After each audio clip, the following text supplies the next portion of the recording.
හොඳයි තෙරුවන් සරණයි මංගල මහත්මයා මං කියන දේ ඇහෙනවද?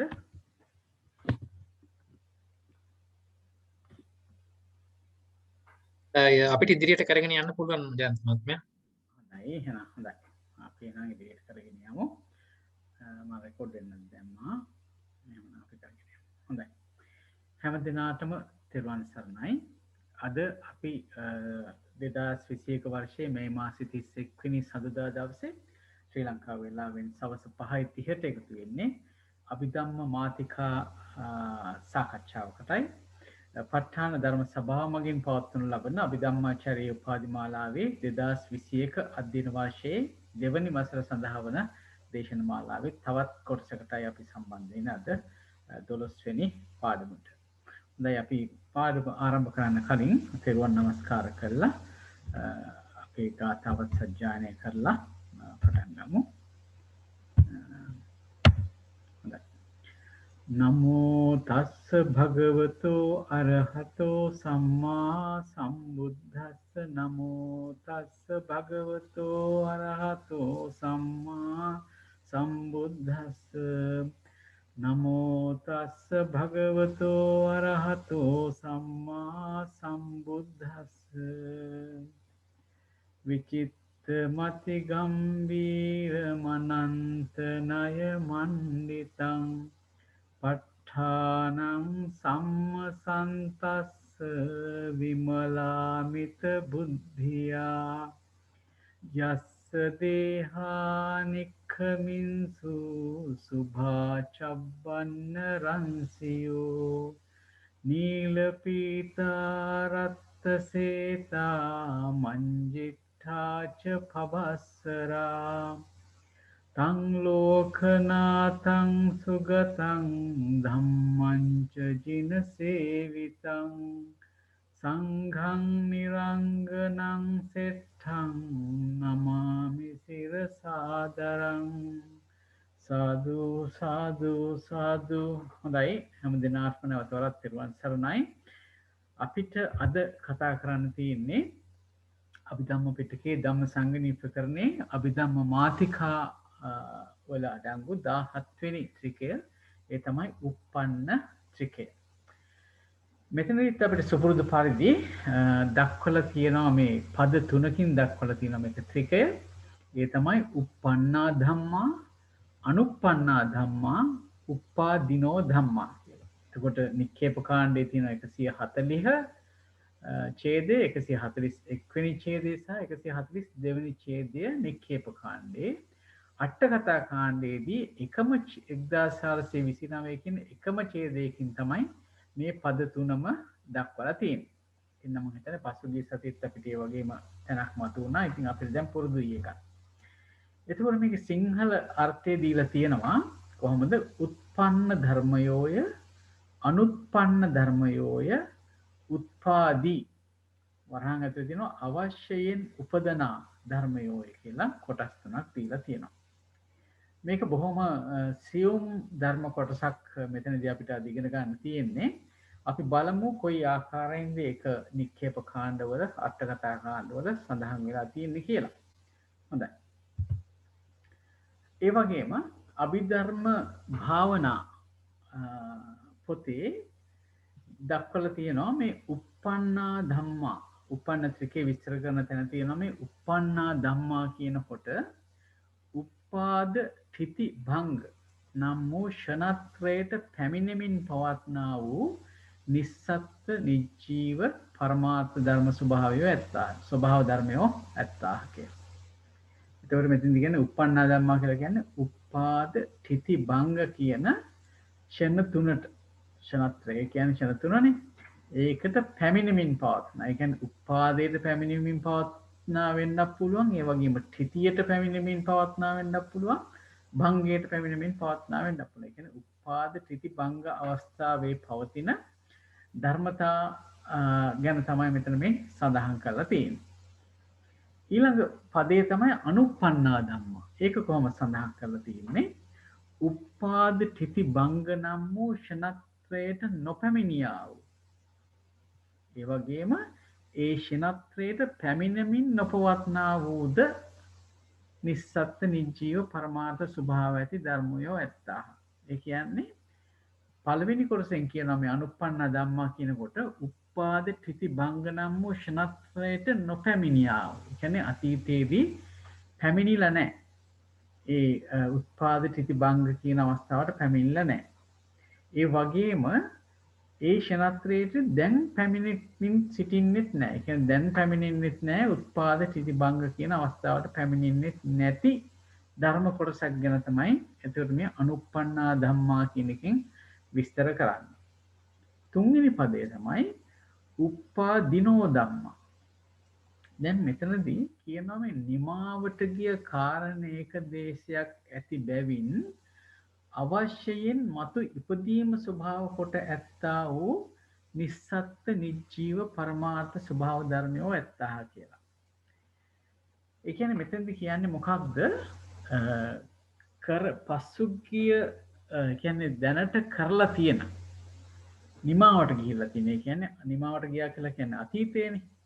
නිමාවට ගිය දේ යම්කිසි කාරණයක යම්කිසි ශක්තියක් ඇති බැවින් නැත්නම් ඒක දේශයක් කියලා කියන්නේ කොටසක් කියන අර්ථයෙන්. හැබැයි මේක සාමාන්‍යයෙන් අපිට තේරුම් ගන්නකොට ගන්න වෙන්නේ කලින් කරන ලද දේක යම්කිසි හේතුවක් නිසා අනාගතයේ අවශ්‍යයෙන් මතුවීම. ඒ කියන්නේ අපි කිව්වොත් එහෙම නියත වශයෙන් කියලා කියනවා. නියතම කියන්න බෑ. නමුත් ඇති වෙනවා නම් යම් අනාගතයේ යම් කිසි දෙයක් ඇති වෙනවා නම් ඒ ඇති වෙන්නෙම නිමාවට ගිය කාරණයක් නිසා. ඒ කියන්නේ අතීතයේ කරන ලද කරුණක් නිසා තමයි මේ මතු ඉපදීමේ ස්වභාවය ඇති වෙන්නේ. ඇති වෙන්නේ අනිවාර්යයෙන්ම අතීතයේ කරපු දෙයක් නිසා. අන්න ඒ ධර්ම වලට තමයි මේ උප්පාදිනෝ ධම්මා කියලා කියන්නේ. දැන් අපිට සාමාන්‍යයෙන් තේරෙන දෙයක් මේක තේරුම් ගන්න බොහොම පහසු වෙනවා අපිට මේ අට කතාවට ගියාම. ඒක අපි පොඩ්ඩක් ඉදිරියට බලමු. දැනට අපි ওই විදිහට පද සමා වෙන්න. ඒකට උදාහරණයක් එක්ක මොකක් කියන්න පුළුවන්ද ජයන්ත මහත්තයා? ඔව්. මෙතෙන්දී හුඟක් වෙලාවට මේ නිමාවට ගිය කාරණයක් කියලා කියන්නේ යම් කිසි කර්මයක් පෙර කළා නම් ඒකට විපාකයේ දෙන්නේ ඒ වෙලාවේ කර්මය කරන වෙලාවේ නෙවෙයි විපාකයේ දෙන්නේ. ඒ විපාකයේ දෙන්නේ පසු අවස්ථාවක. හැබැයි අර අපි කියනවා නේද මොකද්ද කියන්නේ? න අන්තලික්කේන සමුජ්ජ මජ්ජේ නපබ්බතානම් විවරම් භවිස්ස නවිච්චතිසෝ ජගතිප්පදේශෝ කියලා. ඒ කියන්නේ ඒ ගාථාවෙන් කියන්නේ යමෙක් කර්මයක් කරා නම් අහස්සේ ඉඳලා හෝ න අන්තලික්කේන සමුජ්ජ මජ්ජේ මුහුද මැද ඉඳලා හෝ නපබ්බතානම් විවරම් භවිස්ස පර්වතයක් අස්සේ ගුහාවක ඉඳලවත් ඒ කරපු කර්මයෙන් බේරෙන්න හම්බෙන්නේ නැහැ කියලා කියනවානේ. අන්න ඒ වගේ මෙතනදි කියන්නේ යම් කිසි දෙයක් කර්මයක් අතීතේ කරලා තියෙනවා නම් අන්න ඒ නිමාවට ගිය දේ කරන්න කොටගෙන මතු ඉපදීම ස්වභාව කොට ඇති නිස්සත්ත්‍ය නිජීව පරමාර්ථ ධර්මයෝ කියලා කියන්නේ. එතකොට නිස්සත්ත්‍ය නිජීව පරමාර්ථ ධර්මයෝ කියන්නේ චිත්ත ඡායසික ධර්ම වෙන්නත් පුළුවන්. ඒ වගේම ප්‍රතිසන්දි යෙන් පස්සේ පහළ වෙන කර්මජ රූප වෙන්නත් පුළුවන්. ඉතින් අපිට ඇත්තටම ඉස්සරහට ඒක විස්තර වෙනවා. ඒක පැහැදිලිද? හරි. එතකොට උප්පන්න ධම්මා වෙන්නේ එතකොට මේ කියන්නේ උප්පන්නා ධම්මා කියලා කියන්නේ වර්තමානයේ උපාද ත්‍ිති භංග කියන අවස්ථාවට පැමිණෙමින් පවත්නා වූ. හරි තේරුණා. පැහැදිලි.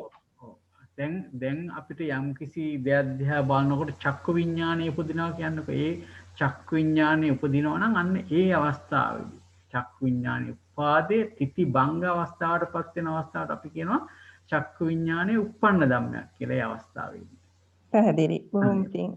හොඳයි. මනම් අපි යමු ඉදිරියට. හොඳයි. උප්පන්නා ධම්මා උපාද ත්‍ිති භංග නම් වූ ෂණත්‍රයට පැමිණෙමින් පවත්නා වූ නිස්සත්ත්‍ය නිජීව පරමාර්ථ ධර්මය තමයි මේ උප්පන්නා ධම්මා කියන්නේ. එහෙනම් අපි මේ කතා කරන්නේ මේ දැන් උපාද ත්‍ිති භංග කියනකොටම මේක ෂණ මාත්‍රව සලකන කොටසක් හැටියට අපිට තේරෙනවා. අපි දන්නවා උපාදක්ෂණය කියලා අපි කතා කරනවා, ටිතික්ෂණය, භංගක්ෂණය කියලා අපි කතා කරනවා. එතකොට මේ ක්ෂණ මාත්‍රව කරන කතාවක් මේ. පැමිණීමෙන් පවතිනවා කියන්නේ ඒක වර්තමානයේ කියන එක අපිට පැහැදිලි. හොඳයි. ඒකෙදි මොනවද මේ උපාද ටිති භංග විදියට ක්ෂණ වශයෙන් නැත්නම් ක්ෂණත්‍රමයට පැමිණෙමින් පවතින්න පුළුවන් ධර්ම කියලා ගත්තොත් එතන ගත්තොත් අපිට ගන්න වෙනවා සියලුම වර්තමාන ඒ උපාද ටිති භංග කියන ක්ෂණත්‍රයට පැමිණෙමින් තියෙන සියලුම වර්තමාන සංකත ධර්මය. මොකද සංකත ධර්ම කියනකොට බුදුරජාණන් වහන්සේ දේශනා කරනවානේ තීනිමාන භික්ඛවේ සංකතස්ස සංකත ලක්ඛනානි. භික්ෂුන් වහන්සේලාට කියනවා මේ සංකතයක ලක්ෂණ 3ක් තියෙනවා කියලා. ඒ මොනවද? උප්පාදෝ පඤ්ඤායති, වයෝ පඤ්ඤායති, ඨිතස්ස අඤ්ඤතත්තං පඤ්ඤායති. උප්පාදෝ පඤ්ඤායති ඉපදීමක් තියෙනවා, උත්පාදයක් තියෙනවා. වයෝ පඤ්ඤායති භංගයක් තියෙනවා.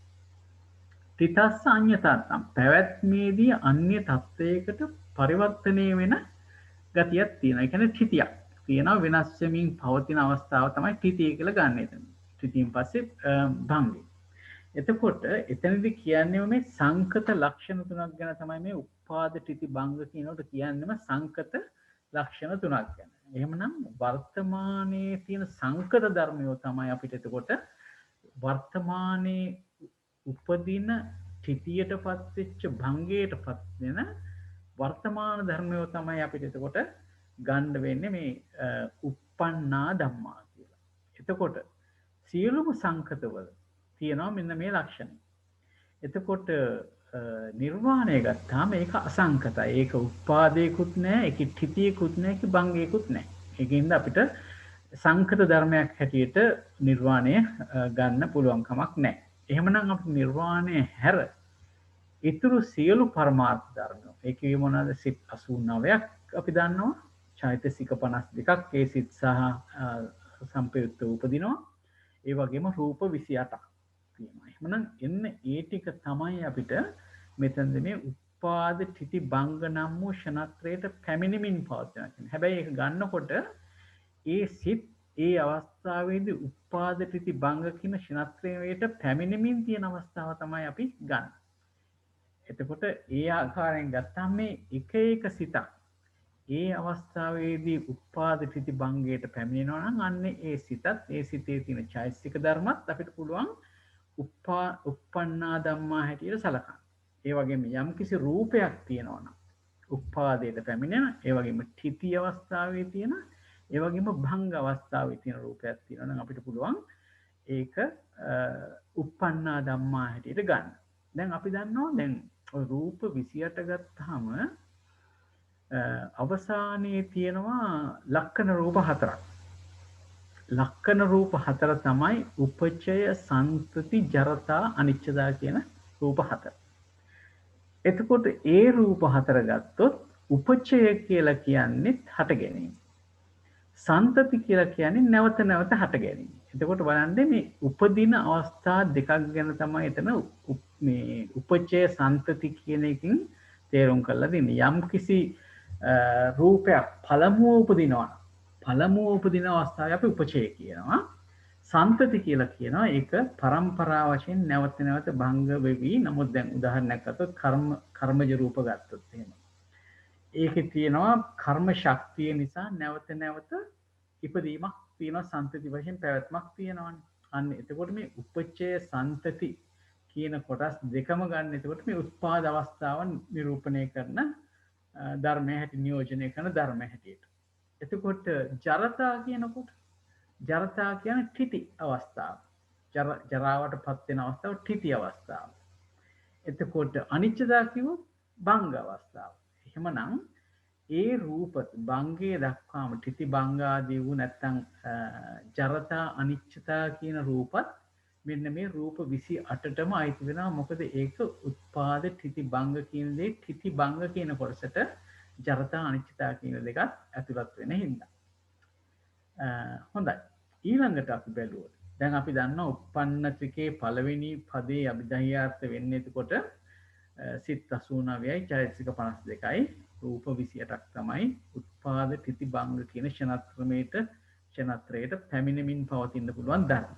නිර්වාණය එහෙම බැරි බවත් අපි දැන් සාකච්ඡා කරා. ඊළඟට ගත්තොත් අනුප්පන්නා ධම්මා. අනුප්පන්නා ධම්මා කිය මොනවද? උපාද තිති භංග නම් වූ ක්ෂණත්‍රයට නොපැමිණියා වූ.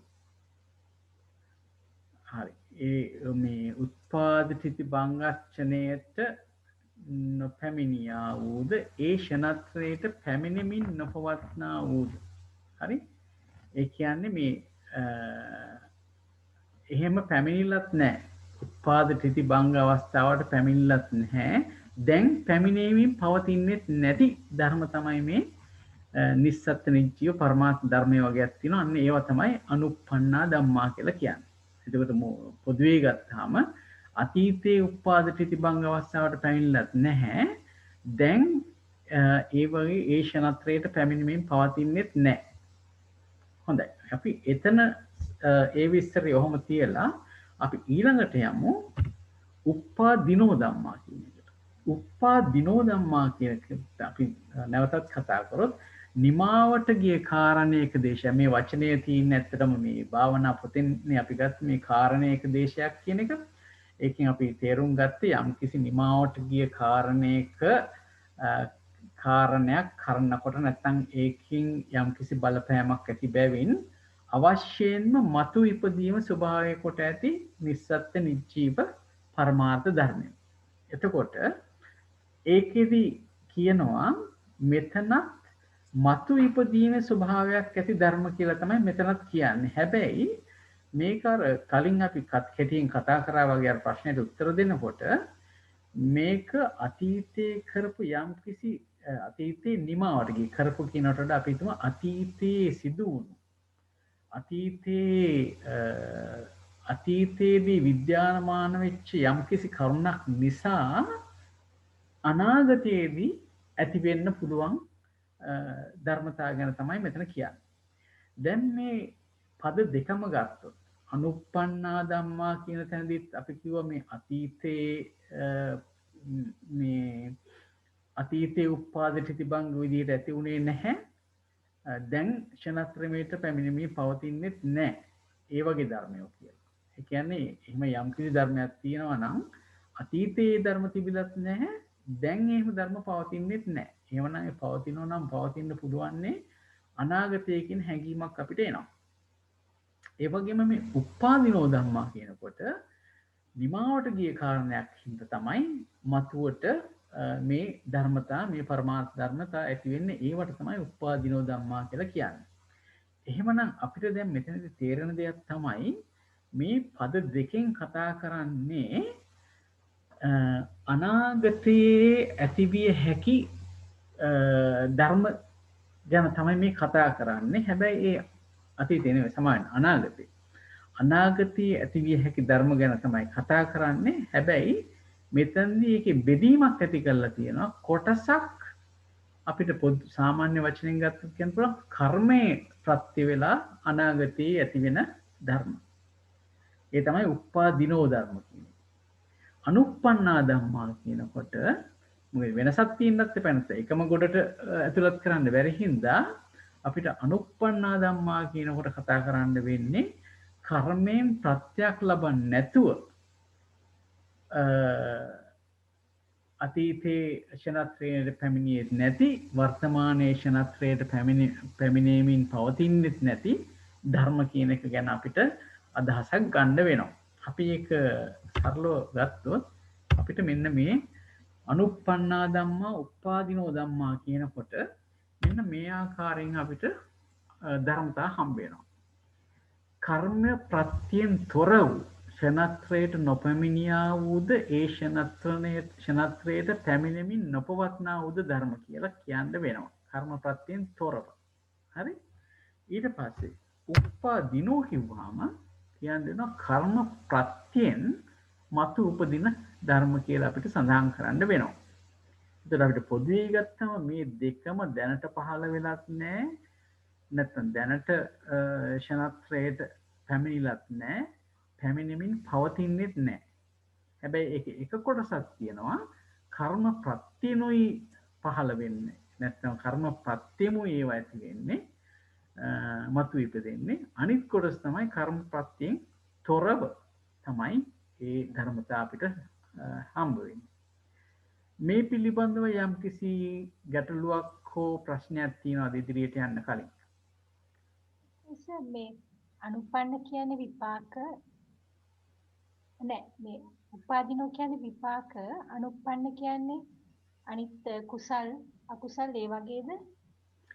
එහෙම සරලව හිතුවොත් කමක් නැහැ. හැබැයි කර්ම ප්‍රත්‍යයෙන් උපදිනවා කියනකට මම කලින් කිව්වා වගේ අපි රූප විපාක කියලා ගන්න නැහැනේ. අපි ගන්න චිත්තචෛතසික තමයි විපාක ධර්ම හැටියට ගන්නෙ.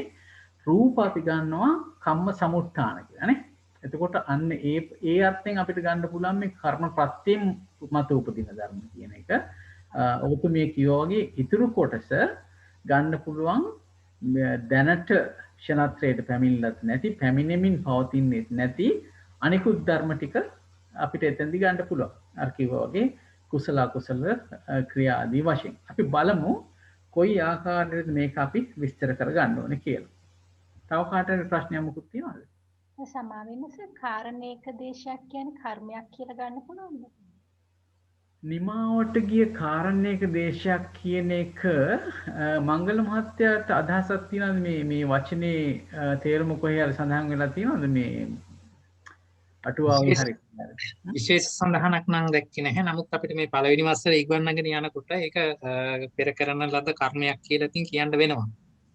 ඒ ගැඹුරු අර්ථ තව ඉතින් ඉදිරියේදී ඉගෙන ගන්න ලැබෙයි. ඒත් ඒවා මේ වෙලාවේදී ගැඹුරු වැඩි. ඉතින් ඒ නිසා පෙර කරන මේ කලින් කරලා තියෙන තාම විපාක දීලා ඉවර නැති ඒ අනුව මතු විපාක දීමට අවස්ථාව තියෙන කියන අර්ථය ගත්තට කමක් නැහැ.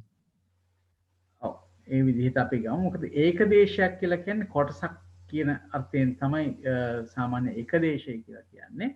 කාරණේක දේශය කියනකොට කරන ලද දෙයකින් අර යම්කිසි ප්‍රත්‍යක් ලැබෙන බැවින් කියන වගේ අදහසක් තමයි මට නම් තේරුම් ගන්න පුළුවන් උනේ. කොහොම හරි අපි එහෙනම් ඉදිරියට යමු. හොඳයි. uppannā dhamma. මොනවද uppannā dhamma කියන්නේ? නික්කේප කාණ්ඩයේදී කියනවා කතමේ ධම්මා uppannā. යේ ධම්මා ජාතා භූතා සංජාතා නිබ්බත්තා අබිනිබ්බත්තා පාතු භූතා uppannā samutpannā utthiතා samutthita uppannā uppannංසේන සංගහිතා රූපං වේදනා සංඥා සංඛාරා විඥාන ඉමේ ධම්මා uppannā කියලා කියනවා. එතකොට මෙතෙන්දි කියලා කියන්නේ මේ ජාත භූත ජාත වෙත්‍ය කියන්නේ ඉපදිච්ච මේ ඉපදෙනවා කියන අර්ථයෙන්ම තමයි මේ වචන සියල්ලම වගේ පාවිච්චි කරලා තියෙන්නේ. අර ජාත භූත සංජාත නිබ්බත් ඒ කොම කියන්නේ මේ හට ගැනීම ස්වරූපයෙන් කියන දේවල් තමයි මෙතන කියන්නේ. සමුප්පන්න උට්ඨිත ආදී වශයෙන්. ඊට පස්සේ අට කතා කාණ්ඩය ගත්තාම මෙතනදී ඇත්තටම අපි සාමාන්‍යයෙන් දැන් දන්නවා නික්කේප කාණ්ඩය කතා කරන්නෙම ස්කන්ධ විදිහටනේ. දැන් මෙතන කියන්නේ uppannංසේන සංගහිත. uppannā කියලා ඉපදුණු පැත්තට අයිති වෙන සංග්‍රහිත වෙන අයිති ඇතුළත් වෙන රූප වේදනා සංඥා සංඛාර විඥාන කියන ස්කන්ධ පහට තමයි එතකොට මේ uppannā කියලා කියන්නේ. ඒකට වැඩි විස්තරයක් තමයි අර භාවනා පොතේ සඳහන් කරලා තිබ්බේ. උපාද තිති භංග කියන ෂණත්‍රයට පැමිණෙමින් පවතින කියන එක. ඊළඟට අට කතා කාණ්ඩයේදී අපිට ලැබෙනවා පොදු අපි කියන්නේ පොදු ඡේදයක් තමයි අපිට හම්බ වෙන්නේ. නේ? එතකොට මෙතනදී පද තුනටම කොයි ආකාරයෙන්ද ධර්මතා බෙදිලා යන්නේ කියන එක තමයි විස්තර වෙන්නේ. දැන් බලන්න කතමේ ධම්මා uppannā කියලා ප්‍රශ්නය අහන්නේ. uppන්න ධර්මයෝ කවරේද කියලා. හරි? එතකොට කියනවා බලන්න චතුසු භූමිසු විපාකෝ. ඒ කියන්නේ භූමි හතරෙම විපාක ධර්ම. විපාක චිත්තුප්පාදය. යංච රූපං කම්මස්ස කතත්තා.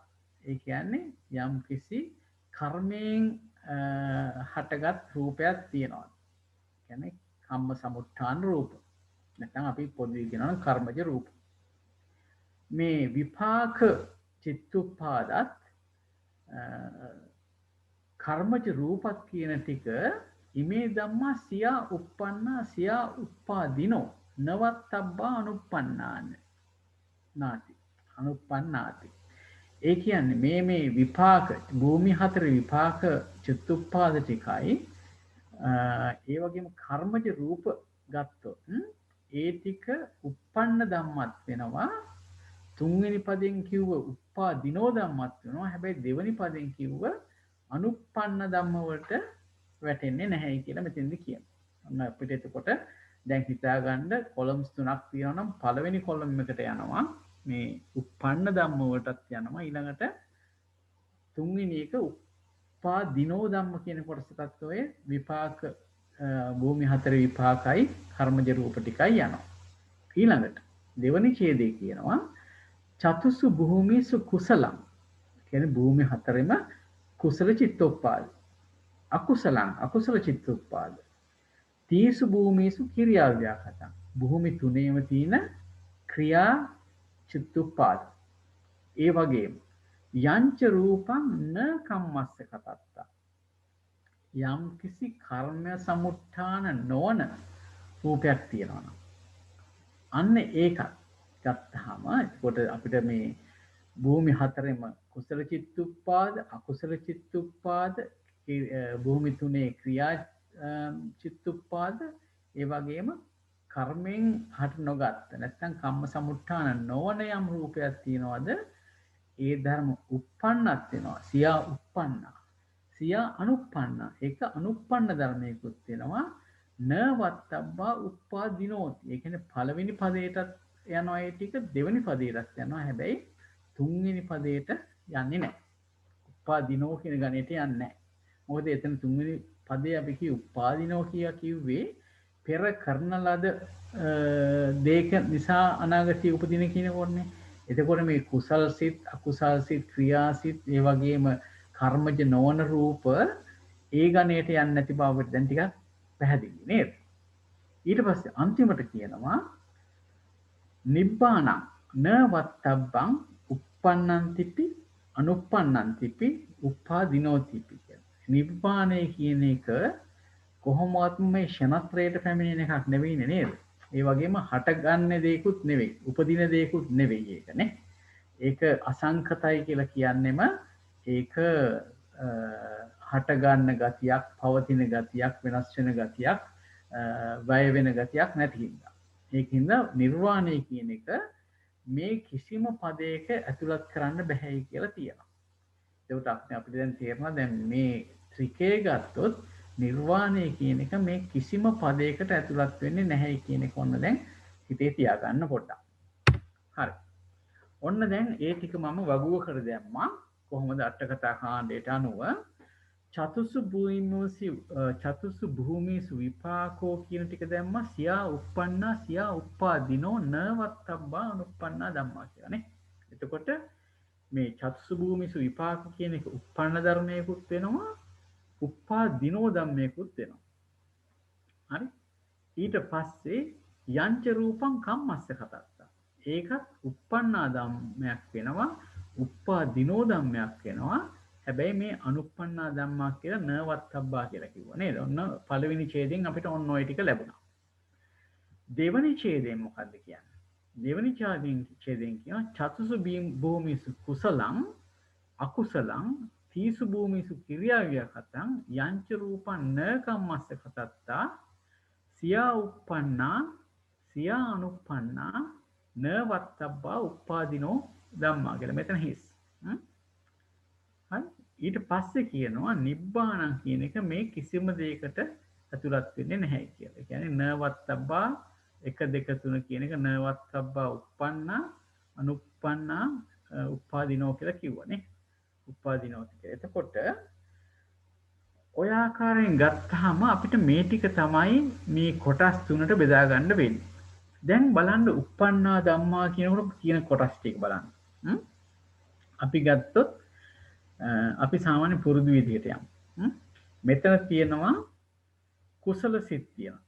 භූමි හතරෙම තියෙන කුසල් සිත් තියෙනවා. අකුසල් සිත් තියෙනවා. හරි? එතකොට විපාක සිත් තියෙනවා භූමි හතරෙම. ඊට පස්සේ ක්‍රියාසිත සේරම තියෙනවා. ඒ චෛතසික ධර්මත් එක්කයි චිත්තුප්පාද හැටියට අපි ගන්න ඕනේ. හරි? එතකොට බලන්න මෙතන සම්පූර්ණයෙන්ම සිත් 89ම තියෙනවා. දැන් විපාක කිව්වහම විපාක සිත් 36ක් තියෙනවානේ මෙතන. හරි? ඒකේ තියෙන ලැබෙන චෛතසිකත් එක්ක ඊළඟට කුසල කිව්වහම සිත් 21ක් කුසල් සිත් තියෙනවා. අකුසල් කිව්වහම අකුසල් සිත් 12ක් තියෙනවා. ක්‍රියාසිත කිව්වම ක්‍රියාසිත 20ක් තියෙනවා. ඒක චිත්තුප්පාද කියලා ගන්නකොට ඒ සිත්වල යෙදෙන චෛතසිකත් එක්කමයි අපි සලකන්නේ. එතකොට බලන්න කියන්නේ සිත් වශයෙන් ගත්තාම සිත් 89ම එතන තියෙනවා.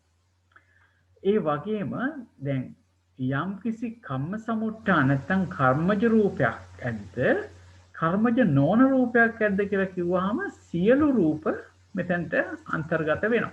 එහෙමනම් අපි අර කලින් කිව්වා වගේ මෙතන සිත් 89ක් චෛතසික 52ක් ඒ වගේම රූප 28ක් කියන සම්පූර්ණ නිර්වාණ ධාතුවේ හැර සියලු පරමාර්ථ ධර්මයන් මෙතන ඇතුළත් වෙලා තියෙනවා. නිර්වාණ ධාතුවේ හැර මොකද නිර්වාණය මේ එක පදයකටවත් ගැලපෙන්නේ නැති නිසා. සමා වෙන්න ජයන්ත මහත්තයා මේ කුසල අකුසල එක අනුප්පන්න ධම්මයට ආවේ කොහොමද? දැන් ඒ උපාද තිතිබංග අවස්ථාවට නොපැමිණියා ඒවයි පැමිණෙමින් නොපවතින ඒවානේ මේ අනුප්පන්න වෙන්නේ. ඔව්. එතකොට කුසල අකුසල ඒකට වැටෙන්නේ කොහොමද? දැන් අපි කිව්වොත් එහෙම දැන් ඔන්න දැන් අපි කුසලයක් කරනවා කියන්නකෝ. දැන් කුසලයක් කරනකොට ඒක වැටෙන්නේ මොන කොටසටද? දැන් මේ අවස්ථාවේදී යම් කිසි කුසලයක් කරනකොට ඒක වර්තමාන. හරි? ඔව්. එතකොට ඒක උප්පන්නා ධම්ම හැටියට වැටෙනවා. නේද? හරි. අපි හිතමුකෝ අපි හෙට යම් කිසි දෙයක් කරනවා කියලා. හෙට කුසලයක් කරන්නේ. අපි දැන් හෙට සිල් ගන්නවා කියලා හිතන්න. ඒ වගේ දෙයක් ගත්තාම ඒ කුසලය උප්පාදිනෝ ධම්ම. උප්පාදිනෝ නෙවෙයි. අනුප්පන්නා ධම්ම වෙනවා. දෙවෙනි කොටසට යනවා. අනුප්පන්න ධම්ම. තාම ඒක ඉපදිලත් නැහැ. අතීතේ ඉපදිලත් නැහැ. දැනට උපදිනින් පවතින්නේත් නැහැ. ඒක උපදින්නේ හෙටනේ. එතකොට ඒක අනුප්පන්නා ධම්මා. ඒක කර්මයකින්ුත් නෙවෙයි ඉපදින්නේ නේද? පෙර කරන ලද කර්මයකින් නෙවෙයි අපි හෙට සිල් ගන්නෙ නේද? එතකොට ඉස්සරහට කෙරෙන එක තමයි මෙතෙන් වෙන්නේ. ඔව් දැන් අපි සඳහන් කරා වගේම මේ අනුප්පන්නා ධම්මා කියන එකත් උප්පාදිනෝ ධම්මා කියන එකත් දෙකම අතීතයේ සිද්ධ වෙලත් නැති වර්තමානයේ අතීතයේ උපාද තිතිබංග අවස්ථාවට පැමිණලත් නැති වර්තමානයේ උපාද තිතිබංග අවස්ථාවටත් පැමිණලා නැති ධර්ම තමයි මේ දෙකට අයිති වෙන්නේ. හැබැයි හරි. එතනදී වෙනස තියෙන්නේ උප්පාදිනෝ කියන තැනදී තමයි අපි අර පෙර කරන ලද කර්මයක් එක්ක සම්බන්ධ කරන්නේ. ඒක නිසා මේක අවශ්‍යයෙන්ම උපදිනවා මේ නාන්තලික් කියන සමුද්ද මජ්ජේ වගේ. ඒක කොහෙදී හරි විපාක දෙනවා. ඒක විපාක නොදී තියෙන නම් ඉතින් ඇත්තටම නිවන් දකින්න ඕන. ඒ වගේම නැත්නම් මාර්ග ඥාණයෙන් ඒවා ප්‍රහාණය කරාම තමයි ඇතැම් විපාක ලැබෙන්නේ නැතුව යන්නේ. එහෙම නැත්නම් ඒ විපාක ලැබීමට සුදුසුකම තියෙනවා. ඒක තමයි මෙතනදී උප්පාදිනෝ ධම්මා හැටියට විස්තර කරලා තියෙන්නේ. හරි නේද ඒක? හරි. එතකොට ඒ විදිහටයි ගන්න. හොඳයි. පැහැදිලි. එතකොට දැන් බලන්න අනුප්පන්නා ධම්මා කියලා ගන්න. එතකොට මෙතෙන්දී ගත්තේ චතුස් භූමිසු කුසලං. ඒ කියන්නේ භූමි හතරේ කුසලයි, ඊට පස්සේ අකුසලයි, භූමි තුනේ තියෙන ක්‍රියා චිත්තුපාදයයි, ඊට පස්සේ කර්මජ නොවන නැත්නම් කම්ම සමුට්ඨාන නොවන රූප ටිකයි. එතකොට උප්පාදිනෝ ධම්මා කියලා කිව්වේ කලින් කරන ලද කර්මයක් නිසා ඉදිරියේදී ඇති වෙන්න පුළුවන් අවශ්‍යයෙන්ම කියලා කියන්නේ දැන් කර්මයක් කරා නම් එකෙන් ගැලවෙන්න බෑනේ. ගැලවෙන්න පුළුවන් එකම විදිහ තමයි මාර්ග ඥාන උපදවාගෙන ඒ මාර්ග ඥාන උපදවා ගන්න එකෙන් තමයි එකෙන් ගැලවෙන්න පුළුවන්කම තියෙන්නේ. ඉතින් එතකොට මේ විපාක ටික තියෙනවා. චතුස් භූමිසු භූමි හතරම විපාක. ඊට පස්සේ යංච රූපං කම්මස්ස කතත්ත. යම් කිසි රූපයක් තියෙනවා නම් කර්මජව ඒ ටික උප්පාදිනෝ වෙනවා. ඉතින් අපි මේක පොඩ්ඩක් විස්තර ඇතුව බැලුවොත් මොනවද මේ කියන ධර්ම කියලා. චතුස් භූමිසු විපාකෝ කියලා කිව්ව විපාක සිත් 36යි චෛතසික 37යි. මෙතනවත් ඒ කොටසම ලැබෙනවා අපිට. ඊළඟට යංච රූපං කම්මස්ස කතත්තා කිව්වොත් කර්මජ රූප. එතකොට ඒ කර්මජ රූප මේ දෙපැත්තටම අපි යොදලා තියෙනවා. ඊට පස්සේ චත්සු භූමිසු කුසලං කිව්වොත් කුසල් සිත් 21යි චෛතසික 38යි. ඊට පස්සේ අකුසලං කියලා කිව්වොත් අකුසල් සිත් 12යි චෛතසික 27යි. මෙතනත් ඒ විදිහටම තියෙනවා. තීසු භූමිසු ක්‍රියා ව්‍යකතං කිව්වොත් ක්‍රියා සිත් 20යි චෛතසික 35යි. ඒ ආකාරයෙන් අපිට මේ තැන් දෙකේදීම ලැබෙනවා යංච රූපං න කම්මස්ස කතත්තා. කර්මජ නොවන රූප කියන කොටස් ටික මේ දෙකටම උප්පන්නා ධම්ම හැටියට ලැබෙනවා අනුප්පන්නා ධම්ම හැටියටත් ලැබෙනවා. නිර්වාණය මේකෙන් ත්‍රිකයෙන් පිටයි. හොඳයි. එතකොට දැන් අපිට පුළුවන් බොහොම පහසුවෙන් මේ උප්පන්නා ධම්මා කියන එක විසඳ ගන්න. මොකද මෙතනදී මේ සම්පූර්ණ ටික ගත්තාම අපි ඉස්සෙල්ලා කතා කරා වගේ මේ නිර්වාණ ධාතුව හැර ඉතුරු පරමාර්ථ ධර්ම සියල්ලම මෙතන තියෙනවා. එතකොට මොනවද අපිට ලැබෙන්නේ කියලා පොඩ්ඩක් බලමු. ඊට කලින් අපිට පොඩි පැහැදිලි කර ගැනීමක් තියෙනවා මේ ත්‍රිකේ තේරුම් ගන්න. අපි පදවලට යන්න කලින් චුට්ටක් එක තේරුම් ගමු. මෙතන අපිට පැහැදිලි කරගන්න තියෙන තැනක් තමයි මේ යංච රූපං කම්මස්ස කතත්තා කියන එක යංච රූපං න කම්මස්ස කතත්තා කියන එක. ඒ කියන්නේ කර්ම සමුට්ඨාන නැත්නම් කර්මයෙන් හටගත් කර්මජ රූප මොනවද? කර්මජ නොවන රූප මොනවද කියන එක අපි පැහැදිලි කරලා දැනගන්න ඕනේ. දැන් අපි දන්නවා රූප කියනකොට අපි කියනවා චතු සමුට්ඨානික රූප කියලා. චතු සමුට්ඨානික රූප. ඒ කියන්නේ රූපේ ඇති වෙන්න ප්‍රත්‍ය හතරක් කියදෙනවා. රූපයට ප්‍රත්‍ය හතරක් කියදෙනවා. ඒ තමයි කර්ම, චිත්ත, ඍතු, ආහාර කියන ඒ ප්‍රත්‍ය ධර්ම. ඒතර කර්මය නිසා රූප හට ගන්නවා. කර්ම, චිත්ත, සිත නිසා චිත්තජ රූප වශයෙන් රූප හට ගන්නවා. ඊට පස්සේ කර්ම, චිත්ත, ඍතු, ඍතුව නිසා තේජෝ ධාතුව නිසා හට ගන්නවා රූප. ඊට පස්සේ ආහාර නිසා රූප හට ගන්නවා. මම හිතනවා අපි පළවෙනි වසරේ මේ ටික ඉගෙනගෙන තියෙනවායි කියලා. හොඳයි. අපි බලමු මොනවද ඒ කර්ම, චිත්ත, ඍතු, ආහාර නිසා ඇති වෙන රූප කියලා පොඩ්ඩක් හොයලා බලමු. මේක මොකද මේ ඉදිරියේදී මේ ත්‍රිකේත දැන් මේ පදේ ගන්නකොට එහෙම න කම්මස්ස කතත්තා කියන රූප ටික අපි දැනගෙන ඉන්න ඕන හින්දා. හොඳයි. යංච රූපං කම්මස්ස කතත්තා කියනකොට කර්මජ රූප ටික. ඔන්න මොනවද කර්මජ රූප ටික? කර්මය නිසා හටගන්න රූප. ඒ තමයි නිතරම කර්මජ රූප කියනකොට නැතුවම බැරි කොටසක් තියෙනවා. ඒ තමයි සුද්ධාෂ්ටකයයි ජීවිතේන්ද්‍රිය රූපයයි කියන රූප 9. සුද්ධාෂ්ටකය කිව්වේ පඨවි, ආපෝ, තේජෝ, වායෝ, වර්ණ, ගන්ධ, රස, ඕජා කියන ඒ 8. ඒකට ජීවිතේන්ද්‍රිය රූපේ එකතු වුණාම තමයි ඒක කර්මජ වෙන්නේ. ඊට අමතරව අපි දන්නවා චක්කු දසක, සෝත දසක, භාව දසක ආදී වශයෙන් ගත්තාම ගාන දසක, ජීවා දසක ආදී වශයෙන් ගත්තාම මේ ප්‍රසාද රූප ටික ඊට අමතරව තියෙනවා. දැන් චක්කු දසකයේ කියන තැන අපි දන්නවා චක්කු ප්‍රසාද රූපය, සුද්ධාෂ්ටකය, ජීවිතේන්ද්‍රය. ගත්තාම මෙතන 10ක් හැදෙන්නේ එහෙමයි. ඉතින් අපි දැන් මෙතන දසක ගැන නෙවෙයි කතා කරන්නේ, එක එක රූප ගැන කතා කරන්නේ. එහෙමනම් අපි දන්නවා මෙන්න මේ රූප ටික තමයි කර්මජ රූප හැටියට එන්නේ. මොනවද? සුද්ධාෂ්ටකයයි. සුද්ධාෂ්ටකය කියනකොට ඒක අනියතයි. ඒ කියන්නේ සුද්ධාෂ්ටකය කියන එක හැම රූපයක් එක්කම ඇති වෙන දෙයක් නේද? ඒ කියන්නේ අනිත් රූප පිළිట్లా තියෙන සුද්ධාෂ්ටකයනේ. එතකොට සුද්ධාෂ්ටකයයි චක්කු ප්‍රසාද රූප, සෝත ප්‍රසාද රූප, ගාන ප්‍රසාද රූප, ජීවා ප්‍රසාද රූප, කාය ප්‍රසාද රූප කියන ඒ ප්‍රසාද රූප 5යි. ඊළඟට මේ භාව රූප දෙක, ඉස්ති භාව රූප, පුරුෂ භාව රූප. ඒ කියන්නේ පුරුෂ භාවයක් මතු කරන රූප ටිකක් හෝ ස්ත්‍රී භාවයක් මතු කරන රූප ටිකක් ලැබෙන්නෙම කර්මය හේතු කරගෙනයි. ඒවම ජීවිතේන්ද්‍රිය රූපය කියන එකත් කර්මජයි. ඒකයි ගස්ගල් වලට ජීවිතේන්ද්‍රිය රූපයක් නැත්තේ. ඒක කර්මයෙන් හට ගන්න දෙයක්. ගහකට කිසිම රූපයක් කර්මයෙන් හටගන්නේ නැහැ. දැන් කෙනෙක් කිව්වොත් එහෙම දළුව කැඩුවාම ආපහු වැවෙනවනේ. එතකොට ඒකටත් ජීවිතේන්ද්‍රිය තියනවාද කියලා වහම අපි කෙලින්ම ඒක ප්‍රතික්ෂේප කරන්න වෙනවා. මොකද ජීවිතේන්ද්‍රිය රූපය කියලා කියන්නෙම කර්මජ රූපයක් නේද? ගහකට කර්මයක් බලපන්නේ ඒක අවිඥානිකයි. අවිඥානිකයි. ඒ වගේම මේ අසඤ්ඤ සත්ත්ව රූපයකුත් නෙවෙයි නේ. එතකොට අපිට මේ ජීවිතේන්ද්‍රිය රූපය කියන එක ඒ ගස් ගල් වල ලැබෙන්නේ නැහැ. ඒතර මේක අනිවාර්යයෙන්ම කාම. ඒ ගස් ගල් වල තියෙන්නේ චුද්දාෂ්ටකේ පමණයි නේ. චුද්දාෂ්ටකය තමයි ගස් ගල් වල තියෙන්නේ. ඔව්. එතකොට ඊළඟට හදේවත් රූපය ගත්තාම ඒකත් කර්මජයි.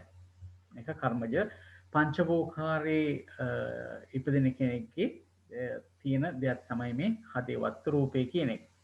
එතකොට ආකාශ රූපය කියලා කියන්නේ රූප කලාප වෙන් කරන රූපය තමයි ආකාශ රූපය. ඒකත් කර්මජ හැටියට ගන්නවා. ඒක පොදු දෙයක්. ඒකත් අර සුද්ධාෂ්ටකයේ වගේ කලාප වෙන් කිරීම හේතු කරගෙනම අපි ඒක හැම ඍතුජ වලටත් ආහාරජ වලටත් චිත්තජ වලටත් අපි ආකාශ රූපය ඇතුළත් කරනවා. ඊට උපචේ රූපය කියන්නේ ඒ කියන්නේ උපදින ගතිය, ඒ කියන්නේ ඒක ලක්ෂණ රූපයක්. සම්පති රූපය කියන්නේ ඒ නැවත නැවතත් සම්පති වශයෙන් ඉපදීම කියන ලක්ෂණය තියෙන රූපේ හැටියට අපි ගන්නවා. එතකොට අපි කලින් උපජේ සම්පති ගත්තේ නැහැ කර්මජ රූපෙට. කලින් ගත්තේ නැද්ද? නෑ මේ කියන්නේ ඉස්සර ඉගෙන ගත්තේ 18ක් කියලා. 18ක් කියලා නේද? සමහර තැන්වල 18ක් කියලාත් ඉගෙන ගන්නවා. සමහර තැන්වල 20ක් කියලාත් අපි ඉගෙන ගන්න අවස්ථා තියෙනවා. ඒ එක පරයයවල් වලින් කියනකොට ඒ විදිහට කියනවා. ඇත්තටම උපචේ සම්පති කියන රූප ගැන ඇත්තටම ඒක සාමාන්‍ය සමහරට මේ වගේ පන්තියකට අවශ්‍යත් නැති ඇති. නමුත් අපි පරමාර්ථ ධර්ම කියනකොට එක කෝණ වලින් කතා කරන මට්ටමක් තියෙනවා. දැන් මේවා ඇත්තටම ලක්ෂණ රූප. ඒ කියන්නේ පවත්නා රූපයක ලක්ෂණ තමයි මේ රූප උපචේ සම්පති කියන රූප. ඒක ඇත්ත වශයෙන්ම මේ කියන්නේ ඒක විස්තර කරන්න අමාරුයි. ඒක පැටලෙනවා ඒක විස්තර කරන්න ගියාම. නමුත් ඇතැම් අවස්ථාවලදී උපචේ සම්පති රූප ගන්නෙ නැහැ. නමුත් යම් අවස්ථාවලදී උපචේ සම්පති රූපත් ගන්නවා. ඉතින් දැන් මෙතනදී උපචේ සම්පති රූප ගන්නේ අපි අර උපාද ඨිති කියන අවස්ථා දෙකක් ගන්නවා. එතකොට ඒ උපාද කියන අවස්ථාවට මේ උපචේ රූපයයි සම්පති රූපයයි ගැලපෙන හින්දා මෙතනදී මේ දෙකත් අරගෙන අපි කතා කරනවා. හොඳයි. එතකොට මේ 20 ගැන යම් කිසි කෙනෙකුට ප්‍රශ්නයක් තියෙනවද? මම හිතන්නේ මේක දැනටමත් දන්න කොටසක් වෙන්නත් ඇති. කියන්නේ මාවෙන මේ උපචය සම්තති ලක්ෂණ දෙක විතරක් ගන්නවා. ජරතා අනිච්චතා දෙක ගන්න. මෙතන කර්මජනේ කර්මයෙන් උපදින රූප තමයි මෙතන ගන්න. කර්මයෙන් උපදිනවා කියනකොට කර්මජ චිත්තජ ආහාරජ ඍතුජ කියනකොට මේ ජ අකුරෙන් කියන්නේ උපදින අවස්ථාව. ජනිත වන අවස්ථාව කියලා හිතන්න උපදින අවස්ථාව. එතකොට උපදින අවස්ථාවේදී අපි ජරතා අනිච්චතා කියන එක ගන්නෙ නැහැ.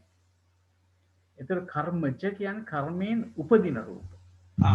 ගන්නකොට අපි ජරතා අනිච්චතා දෙක ගන්න. ඒ ඉපදිච්ච රූපේ ලක්ෂණ තමයි එතකොට ජරතා අනිච්චතා කියන ලක්ෂණයන් මේ වගේ තියෙනවා. නමුත් අර උපදින අවස්ථාව ගන්නකොට අපි ජරතා අනිච්චතා දෙක ගන්නේ නැති ස්වභාවයක් තමයි තියෙන්නේ. හොඳයි. එතකොට කර්මජ රූප 20යි කියලා අපි දන්නවා. එතකොට මේකේ තව පොඩි බෙදීමක් කරගන්න වෙනවා. දැන් අපි දන්නවනේ අපි හැම වෙලාවෙම ධම්මායතනය ගැන කතා කරනකොට අපිට ඕන වෙනවා කොටස් දෙකක් නේද? ධම්මායතනයට අඩංගු වෙනවා චෛතසික ධර්මයන්ුත් අඩංගු වෙනවා. ඒ වගේම සුකුම රූප කියන කොටසත් අඩංගු වෙනවා. එහෙමනම් අපිට දැන් මේක දෙකට බෙදා ගන්න වෙනවා. මොනවද සුකුම රූප මොනවද සුකුම නොවන රූප කියලා නේද? ආයතන ගැන කතා කරනකොට අපි දැනගන්න ඉපයි. එතකොට ඕලාරික රූප තියෙනවා මේ මෙතන 11. සාමාන්‍යයෙන් ඕලාරික රූප අපිට 12ක් තියෙනවනේ නේද? නමුත් දැන් මෙතනදී කර්මයෙන් හට නොගන්න රූපයක් තමයි ශබ්ද රූපය කියන එකක් නේ. මේ දැන් වර්ණ ගන්ධ රස කියන ඒවා තියෙනවා මේ. හැබැයි ශබ්දේ කියන එක කර්මයෙන් හටගන්න එකක් නෙවෙයි. එමන ශබ්ද රූපේ නැතුව තමයි අපි මේ ඕලාරික රූපේ 11 මෙතන අරන් තියෙන්නේ. හරි. එතකොට සුකුම රූප ගත්තොත් සුකුම රූප අපිට හම්බ වෙනවා 9ක්. ඒ මොනවද? ආපෝ ධාතුව. දැන් උඩින් ගත්තම ඕලාරික රූප ගත්තම ආපෝ ධාතුව වර්ජිත අනිත් භූත තුනම තියෙනවානේ. පඨවි, තේජෝ, වායෝ කියන තුන මෙතන එනවා. වර්ණ ගන්ධ රස කියන තුනත් මෙතන එනවා. මෙතනින් ආපෝ කියන එකයි මෙතනින් ඕජා කියන එකයි පල්ලෙහාට යනවා. ආපෝ ඕජා කියන ටික සුකුමයි. හරි? ඉතුරු ටික ගත්තාම චක්කු ප්‍රසාද, සෝත ප්‍රසාද, ගාන ප්‍රසාද, ජීවා ප්‍රසාද, කාය ප්‍රසාද කියන ඒවා ඕලාරිකයි. එතකොට අපිට මෙතන ලැබෙනවා 1 2 3 4 5යි 6 5යි 11ක් ලැබෙනවා. එතකොට සුකුම රූප හැටියට අපිට ලැබෙනවා මෙන්න මේ රූප 9. ඉතින් එතකොට එකතුව 20ක් වෙනවා. දැන් මතක තියාගන්න ඕන සුකුම රූප ටික පොඩ්ඩක් හිතේ තියාගන්න ඕන විශේෂයෙන්. මොකද ධම්මායතනය කියන තැනට අපිට ඔය සුකුම රූප ටික ඇතුළත් කරන්න වෙන නිසා. හොඳයි. එතකොට ওই ටික තමයි යංච රූපං කම්මස්ස කතත්තා කියලා කිව්වේ. හරි? මේ ගැන මොන හරි ප්‍රශ්නයක් තියෙනවද කාට හරි? නෑ නේද? හොඳයි. අපි ඉදිරියට යමු. ඊළඟට චිත්තජ රූප. චිත්තජ රූප කිව්වහම සිත නිසා හට ගන්නා රූප. මොනවද? ශුද්ධාෂ්ටකේ. ශබ්ද රූපය කියන එකත් සිතින් උපදවන්න පුළුවන්. අපි දන්නවා ශබ්ද රූපය කියන එක ඍතුවම පුළුවන් නේ. දැන් ඔය යමක් ගැටෙනකොට නැත්තම් අපි හිතමුකෝ දැන් පුටුවක් පස්සට තල්ලු කරනකොට හරි නැත්තම් යම් කිසි දෙයක් බිමට වැටලා කැඩෙනකොට නැත්තම් වෙනත් ශබ්දයක් අපිට බාහිරින් ඇහෙන දොරක් වැහෙනකොට ජනේලයක් වැහෙනකොට අපිට ඇහෙන්නේ ඒ ශබ්ද සිතින් උපදිනව නෙවෙයි ඒවා ඍතුවෙන් උපදිනවා. හුළඟ නිසා ආපෝ ධාතුව නිසා ජනේලයක් වැහෙනකොට සද්දයක් ඇහෙනවා. දොරක් වැහෙනකොට. ඒවා ඍතුවෙන් උපදවන ශබ්ද. යම් ගහකින් ගෙඩියක් වැටෙනකොට සද්දයක් ඇහෙනවා. විදුලි කොටනකොට සද්ද ඇහෙනවා නේද? ඒ වගේ හෙන පුපුරනවා. ඒ වගේව ඔක්කොම ඍතුජ රූප.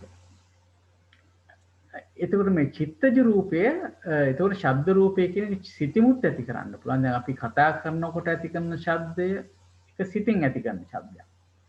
ඒ වගේ ශබ්ද රූපේ සිතින් ඇති කරන්නත් පුළුවන්, ඍතුවෙන් ඇති කරන්නත් පුළුවන්. හැබැයි මෙතනදී චිත්තජ රූපය යටතට සුද්ධාෂ්ටකයට අමතරව ශබ්ද රූපය කියන එකත් එනවා. ඊළඟට ආකාශ රූපය. කාය විඤ්ඤාති, වචී විඤ්ඤාති, ලහුතා, මුදුතා, කම්මඤ්ඤතා කියන රූප තුනයි. ඊට පස්සේ උපචේ සම්තිති කියන රූප දෙකක් තාපුවම චිත්තජ රූප අපිට 17ක් ලැබෙනවා නේද? හරිද? 8යි 9යි 10යි 11යි 12යි 13යි 14යි 15යි 16යි 17යි. හරි. මේක පිළිබඳව ප්‍රශ්නයක් තියෙනවද? නෑ නේද? ඍතුජ රූප ගත්තොත් එතනත් සුද්ධාෂ්ටකයයි, ශබ්ද රූපයයි, ආකාශ රූපයයි, ලහුතා, මුද්දා, කම්මඤ්ඤතා කියන රූපයයි, උපචය සම්තති. මම ප්‍රශ්නයක් අහන්නම්.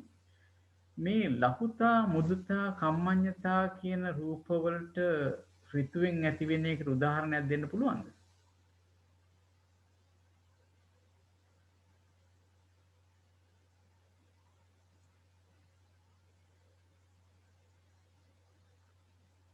කාටද අවස්ථාව තියෙන්නේ? සහැල්ලුව කියන්නේ උෂ්ණය වැඩි වෙනකොට ශරීරයේ උෂ්ණය. ඔව් හරි. උත්සාහය හොඳයි. ඒ කියන්නේ ඇත්තටම අසනීප තත්ත්වයකදී අසනීප තත්ත්වයකදී ලහුතා, මුද්දා, කම්මඤ්ඤතා රූප වැඩ කරනවා අඩුයි නේද? එහෙම නෙවෙයිනේ. අපිට එතකොට අපි හිතුවොත් එහෙම අසනීප වෙලා හොඳ වෙනකොට ඒ කියන්නේ අපේ අසනීප නැති වුණාම සහැල්ලු ගතියකොත් ඇති වෙනවා. ඒ වගේම අපිට ගොඩාක් දාඩි දාන වෙලාවක අපි ශීත කරන කාමරයක ගිහිල්ලා ඉන්නවා නම් අපිට දැනෙනවා ඒ ලැබෙන සිසිල නිසා මේ ඇගේ මේ වගේ ලහුතා, මුද්දා, කම්මඤ්ඤතා රූප ඇති වෙනවා. ඒ වගේම ඒකනේ මේ නෝරෙලියට යන්නේ කච්චිය නේද? සනීප ගන්න කියලා යන්නේ. ඒ ඍතුවේ හින්දා ඇගේ පහසුව ලහුතාවය, මුදුතාවය අර දරත ගතිය නැති වෙලා ඒ රූප වැඩෙන ගතියක් තියෙනවා. එතකොට මේ ඍතුජ රූප මේ ආකාරයෙන් 15ක් තියෙනවා. හරි? එතකොටත් බලා ගන්න මොනවද මේ තියෙන රූප ටික කියලා. එතකොට ආහාරජ රූප ගත්තොත් ආහාරජ රූපත් අර විදිහටම සුද්ධාෂ්ටකයේ තියෙනවා, ආකාශ රූපයේ තියෙනවා, ලහුතා, මුදුතා, කම්මඤ්ඤතා, උපචේ සම්තති කියන ඒ රූප ටික තියෙනවා. එතකොට ආපුවම ආහාරජ රූප 14යි. එතකොට ඍතුජ රූප තිබුණා 15ක්, චිත්තජ රූප තිබුණා 17ක්. මතක තියාගන්න. චිත්තජ රූප 17යි, ඍතුජ රූප 15යි, ආහාරජ රූප 14යි. හොඳයි. යංච රූපං න කම්මස්ස කතත්තා. මේක අපි තේරුම් ගන්න ඕනේ. මොකද මේ පදවල එන හින්දා. මොනවද මේ කම්මස්ස නැත්නම් කර්මය නිසා නොලැබෙන රූප කිව්වම දැන් අපි කතා කරා කර්මජ චිත්තජ ඍතුජ ආහාරජ කියලා නේ. ඒතකොට කර්මජ නොවන රූප ටික තමයි ඍතුජ චිත්තජ ඍතුජ ආහාරජ කියන කොටස. පොඩ්ඩක් බැලුවොත් අපි කොහොමද ඒක එන්නේ කියලා දැන් බලන්න ආහාරජ රූප අපිට 14ක් ලැබුණා. සුද්දාෂ්ටකයත් එක්ක ආකාශ රූපය ආදී වශයෙන් අපිට 14ක් ලැබුණා ආහාරජ රූප. ආහාරජ රූප කියලා නම් කරපු ඒ රූප ටිකට මේ කියන්නේ යන්නේ මේ ආහාරජ රූප වලට තව රූප දෙකක් එකතු වුණාම වෙන රූපයක් හැදෙනවා කියලා නෙවෙයි. ආහාරජ රූප වලට අඩංගු වෙච්ච ඒ රූප වලට අමතරව ශබ්ද රූපයක් ඒ මේ ලිස්ට් එකට එකතු කරාම නැත්තම් අපි කිව්වොත් එහෙම ඍතුජ රූප කියලා කියනකොට මතක තියාගන්න ලේසි විදිහක් තමයි අපි ආහාරජ රූප ටික දන්නවනම් ඍතුවෙන් උපදින රූප කියනකොටත් අපිට මේකට අමතරව ශබ්ද රූපය කියන එක ඍතුවෙන් උපදිනවා කියන එක තමයි මේ කියන්නේ. මේ ආහාරජ රූප වලට දාපු ලයිස්තුව පොදුයි හැම එකටම. හරි? මේක හැම රූප කොටසකටම පොදු කොටසක් තමයි මේ මෙතන තියෙන්නේ. මේ සුද්දාෂ්ටකයයි ආකාශ රූපයයි ලහුතා මුල්තා කම්මංචතා රූපයයි උපචේ සම්තති කියන ඒ රූප ටික පොදු රූප ටිකක්. ඒ කියන්නේ ආහාරජ රූප උනත් ඔය ටික ඇතුළත් වෙනවා. ඍතුජ රූප උනත් ඔය ටික ඇතුළත් වෙනවා. චිත්තජ රූප උනත් ඔය ටික ඇතුළත් වෙනවා. කියන ඒ ආකාරයෙන් තමයි අපි බලන්නේ. දැන් බලන්න දැන් කර්මජ රූප ගැන නෙවෙයිනේ අපි කතා කරන්නේ. කර්මජ රූප හැර ඔව් දැන් ලක්ෂණ රූප 4 ඔව් ජනක ප්‍රත්‍ය වලින් උපදින්නේ නැහැ කියලා තමයි මේ. ඒක දැන් මේකට මෙහෙම ගන්නෙ වෙන හේතුවක් නිසාද? අපි ආහාර රූප 12යි ගන්නේ. ආහාරජ රූප 12යි කියලාද කියන්නේ මෙතනදී අර උපදින ස්වરૂපය උපදින ගතිය එක තමයි අපි මේ උපචේ සම්තති දෙක මේකට ඈදලා තියෙන්නේ. ඒ කියන්නේ උපචේ සම්තති කියන්නේ ලක්ෂණනේ. ලක්ෂණ විතරයි. ඇත්තටම කියනවනේ මේ උපදීමේ ලක්ෂණයටනේ අපි උපචේ කියන්නේ. තවත් ප්‍රශ්නයක් තියෙනවා අහන්න මංගල මහත්තයාගෙමුත් අපි උදව්වක් අරගෙන ඒක විසඳ ගන්න බලමු. අපහු කියන්නකෝ. ජනක ප්‍රත්‍ය නෑ ජනක ප්‍රත්‍ය වලින් උපදින්නේ නැහැ කියලා තමයි මේ හතරම ලක්ෂණ රූප 4. ඔව් ජනක ප්‍රත්‍යයෙන් උපදින්නේ නැහැ. මංගල මහත්මයා පුළුවන් දෙයකට විස්තරයක් කරන්න. කතාව හරි. නමුත් ඒක අර නිෂ්පන්න අනිෂ්පන්න ප්‍රධාන ભેදය තුල යද්දි තමයි අපි නිෂ්පන්න රූප 18ක් හැටියට අරන් කතා කරද්දි මේ ලක්ෂණ රූපය අපි ගලවනවා එතනින් අයින් කරනවා. මොකද ඒක පැහැදිලිවම මේ ප්‍රත්‍ය 4න් උපදින්නේ නැහැ කියන පදනම මත. නමුත් දැන් මේත්‍රිකයේදී භාවිතා කරන ණය ක්‍රමය ඒකම නෙමෙයි.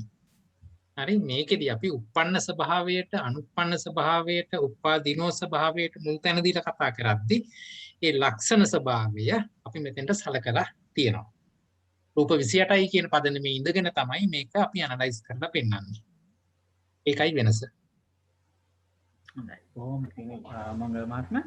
ඔව් එතකොට දැන් මෙතනදී අපි උපචේ සම්තති කියන දේ ගන්නවා උපදින ස්වභාවය කියන එක මතු කරගන්න තමයි අපි ඒ විදිහට ගන්න. එතකොට දැන් බලන්න මේ ඍතුජ රූප වලට අඩංගු වෙන ඒ රූප වලට වෙනස තමයි අර ආහාරජ රූප කියලා ගත්ත කොටසට අමතරව අපිට ලැබෙනවා ශබ්ද රූපය. එහෙම නැත්නම් මම අර කලින් කිව්වා වගේ ආහාරජ රූප වලට එකක් එකතු කළා නෙවෙයි. ආහාරජ රූප කියලා ගත්ත රූප ධර්මයන්ට අමතරව ශබ්ද රූපයක් එකතු වෙනවා ඍතුජ රූප කියන තැනදී. ඒකයි විශේෂයෙන් කියන්නේ. නැත්නම් කවදාවත් ආහාරජ රූපයක් ඍතුජ රූපයක් වෙනවා කියන එක නෙවෙයි කියන්නේ. ඒක මතක තියාගන්න. මේක මේ කරුණු ගොනු කරගන්න මතක තියාගන්න පහසු වෙන්න දක්වන රූපය මේ රූප සටහනක් විතරක් බව මතක තියාගන්න. ඒතර ආහාරජ රූප 14 අපි මතක තියාගත්තොත් ඒකට ශබ්ද රූපය එකතු කරාම ඒ ටික ඍතුජ රූප වශයෙන් ඍතුව නිසා හට ගන්නවා කියන එක තමයි මතක තියාගන්න ඕන. ඊළඟට ගත්තාම මෙන්න මේ කොටසට ඔය දැන් ඍතුජ රූප 15 කියලා කතා කරපු කොටසට කාය විඤ්ඤාති වචී විඤ්ඤාති රූප දෙක එකතු කරාම ඒ ලැබෙන රූප ධර්මයෝ චිත්තජ රූප වශයෙන් අපිට ඇති වෙන්න පුළුවන්. ඒ කියන්නේ චිත්තජ රූප ගැන කතා කරනකොට අපිට කතා කරන්න පුළුවන් මේ පල්ලෙහින් පෙන්නන ශුද්ධාෂ්ටකයේ ඇතුලේ රූප 14යි ඒ වගේම ශබ්ද රූපයයි කාය විඤ්ඤාති රූප දෙකයි කාය විඤ්ඤාති වචී විඤ්ඤාති කියන රූප දෙකත් එකතු කරලා අපිට කියන්න පුළුවන් චිත්තජ රූප 17ක් තියෙනවා කියලා. ඒ විදිහට. එතකොට බලන්න මෙන්න මේ ටික තමයි න කම්මස්ස කතත්තා කියලා කියන්නේ. ඔව්. එතකොට දැන් එතකොට තේරෙනවා. එතකොට අපි දැන් මේ චිත්තජ රූප 17ට අයිති වෙන ධර්මයන් ටික පැත්තකට ගත්තොත් ඒ වගේම මෙතෙන්දී හැබැයි තව දෙයක් අපිට සඳහන් කරන්න වෙයි. අපි බලමු. හරි? මෙතෙන්දී න කම්මස්ස කතත්තා කියනකොට අර ඉස්සෙල්ලා මංගල මහත්තයා කිව්වා වගේ රූප 28ම සලකනකොට අපිට තේරෙනවා දැන් මේ චිත්තජ රූප කියන ලොකු කුලකයට තමයි ඔක්කොම මේ මෙතන මේ ආහාරජ රූප, ඍතුජ රූප, චිත්තජ රූප කියලා ගත්තාම කර්මජ රූප නොවන රූප ටිකක් නෙවෙයි අපි කතා කරේ. ආහාරජ රූප, ඍතුජ රූප, චිත්තජ රූප කියලා. ඒ කතා කරාම දැන් මේ මෙතන ලොකු කුලකේ චිත්තජ රූප කියන කොටසේ 17ක්ම අඩංගු වෙනවා රූප හැටියට ගත්තාම. මේ 14යි ශබ්ද රූපයයි විඤ්ඤාති රූප දෙකයි. එතකොට ඒ 17ම කර්මයෙන් උපදින්නේ නැති රූප. හරි? ඔන්න ඒ ටික අපි මේ ලයිස්තුව දැම්ම 17ක් කියලා. හැබැයි මෙතනදිත් අර රූප 28 පැත්තෙන් සලකනකොට අපිට කියන්න වෙනවා ජරතා අනිච්චතා රූප කියන එකත් එතකොට මේ ගොඩටම යංච රූපං න කම්මස්ස කතත්තා කියන ගොඩට එකතු කරන්න වෙනවයි කියලා. හරි? මෙහෙම ගන්න එකේ තමයි අපි හිතන හැටියට එන්න ඕනේ. නමුත් අපිට සමහර තැන්වලදී භාවනා පොතේ වෙනස් විදිහට හම්බ වෙයි අපි ඒක ඉදිරියට කතා කරමු. හොඳයි. දැන් එතකොට මේ ටික පැහැදිලිද? මේ ටිකේ ප්‍රශ්නයක් තියෙනවද කාට හරි? හොඳයි. එහෙනම් අපි ඉදිරියට යමු. දැන් බලන්න මෙතන තියෙන සුකුම රූප මොනවද කියලා. මෙතන තියෙන සුකුම රූප ගත්තොත් නැවත වරක් ආපෝ ධාතුව තියෙනවා. ශුද්ධාෂ්ටකයේ තිබ්බ ආපෝ ධාතුව සුකුම රූපයක් වෙනවා. ඒ වගේම ශුද්ධාෂ්ටකයේ තිබ්බ ඕජා රූපයක් සුකුම රූපයක්. ආකාශ රූපය, ලහුතා, මුදුතා, කම්මඤ්ඤතා රූප, කාය විඤ්ඤාති, වචී විඤ්ඤාති කියන රූප, ඊළඟ උපචේ සන්තති කියන රූපත් සුකුම රූප වෙනවා. එතකොට ජරතා අනිච්චතා දෙකත් අපි සැලකුවොත් ඒ දෙකත් සුකුම රූප වෙනවා. ඉතින් එතකොට ඒ ආකාරයෙන් හිතාගමු. එතකොට සුකුම රූප ජරතා අනිච්චතත් එක්ක 12ක් වෙනවා. යංච රූපං න කම්මස්ස කතත්තා කිව්වම ජරතා අනිච්චතත් එක්ක රූප සියල්ල 19ක් වෙනවා. හොඳයි. ඊළඟට අපි යමු බලන්න උප්පන්න ත්‍රිකය විස්තර කරගන්න කොහොමද එතන එන්නේ අභිධේයාර්ථ කියලා. දැන් අපි කතා කරා මුලින්ම උප්පන්නා ධම්මා කියනකොට සිත් 89යි චෛතසික 52යි රූප 28යි කියන කොටස අපිට ලැබෙනවා. ඒක මතක තියලා හිතනවා අපි මුලින්ම කතා කරපු ටික නේ. ඒ කියන්නේ උපාද තිති භංග කියන ෂණත්‍රයට පැමිණෙමින් පවත්නා වූ ධර්මය. මෙතනදී පරමාර්ථ ධර්ම සියල්ලෙන්ම අයින් වුණේ නිර්වාණ ධාතුව විතරයි. ඒකේ විදිහට උපාද තිති භංග අවස්ථාවට පැමිණෙමින් සිටින ධර්මතාවයක් නොවන නිසා. හොඳයි. ධර්මයක් නොවන නිසා ධර්මතාවයක් නෙවෙයි ධර්මයක් නොවන නිසා. හොඳයි. මේක බැලුවොත් මේ පළවෙනි පදේ උප්පන්නා ධම්මා කියනකොට ස්කන්ධ ආයතන ධාතු කියන එක අපි හොයලා බලන්න ඕන කොච්චරක් තියනවද කියලා. අපි ඒ කියන්නේ බෙදීමනේ හැමදාම කරන්නේ නේද? එතකොට මං කැමති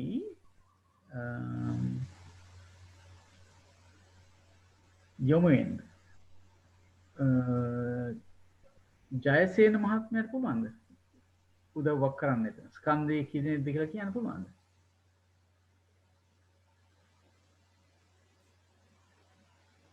මම හිතනවා ඔබතුමා ඉන්නවා කියලා.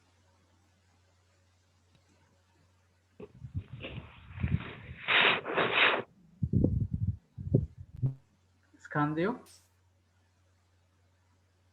කීයක් තියෙනවද? සිත් 89යි චෛතසික 52යි රූප 28යි. හොඳයි අපිට ඇහුන්නේ චතුරාංග මහත්මයා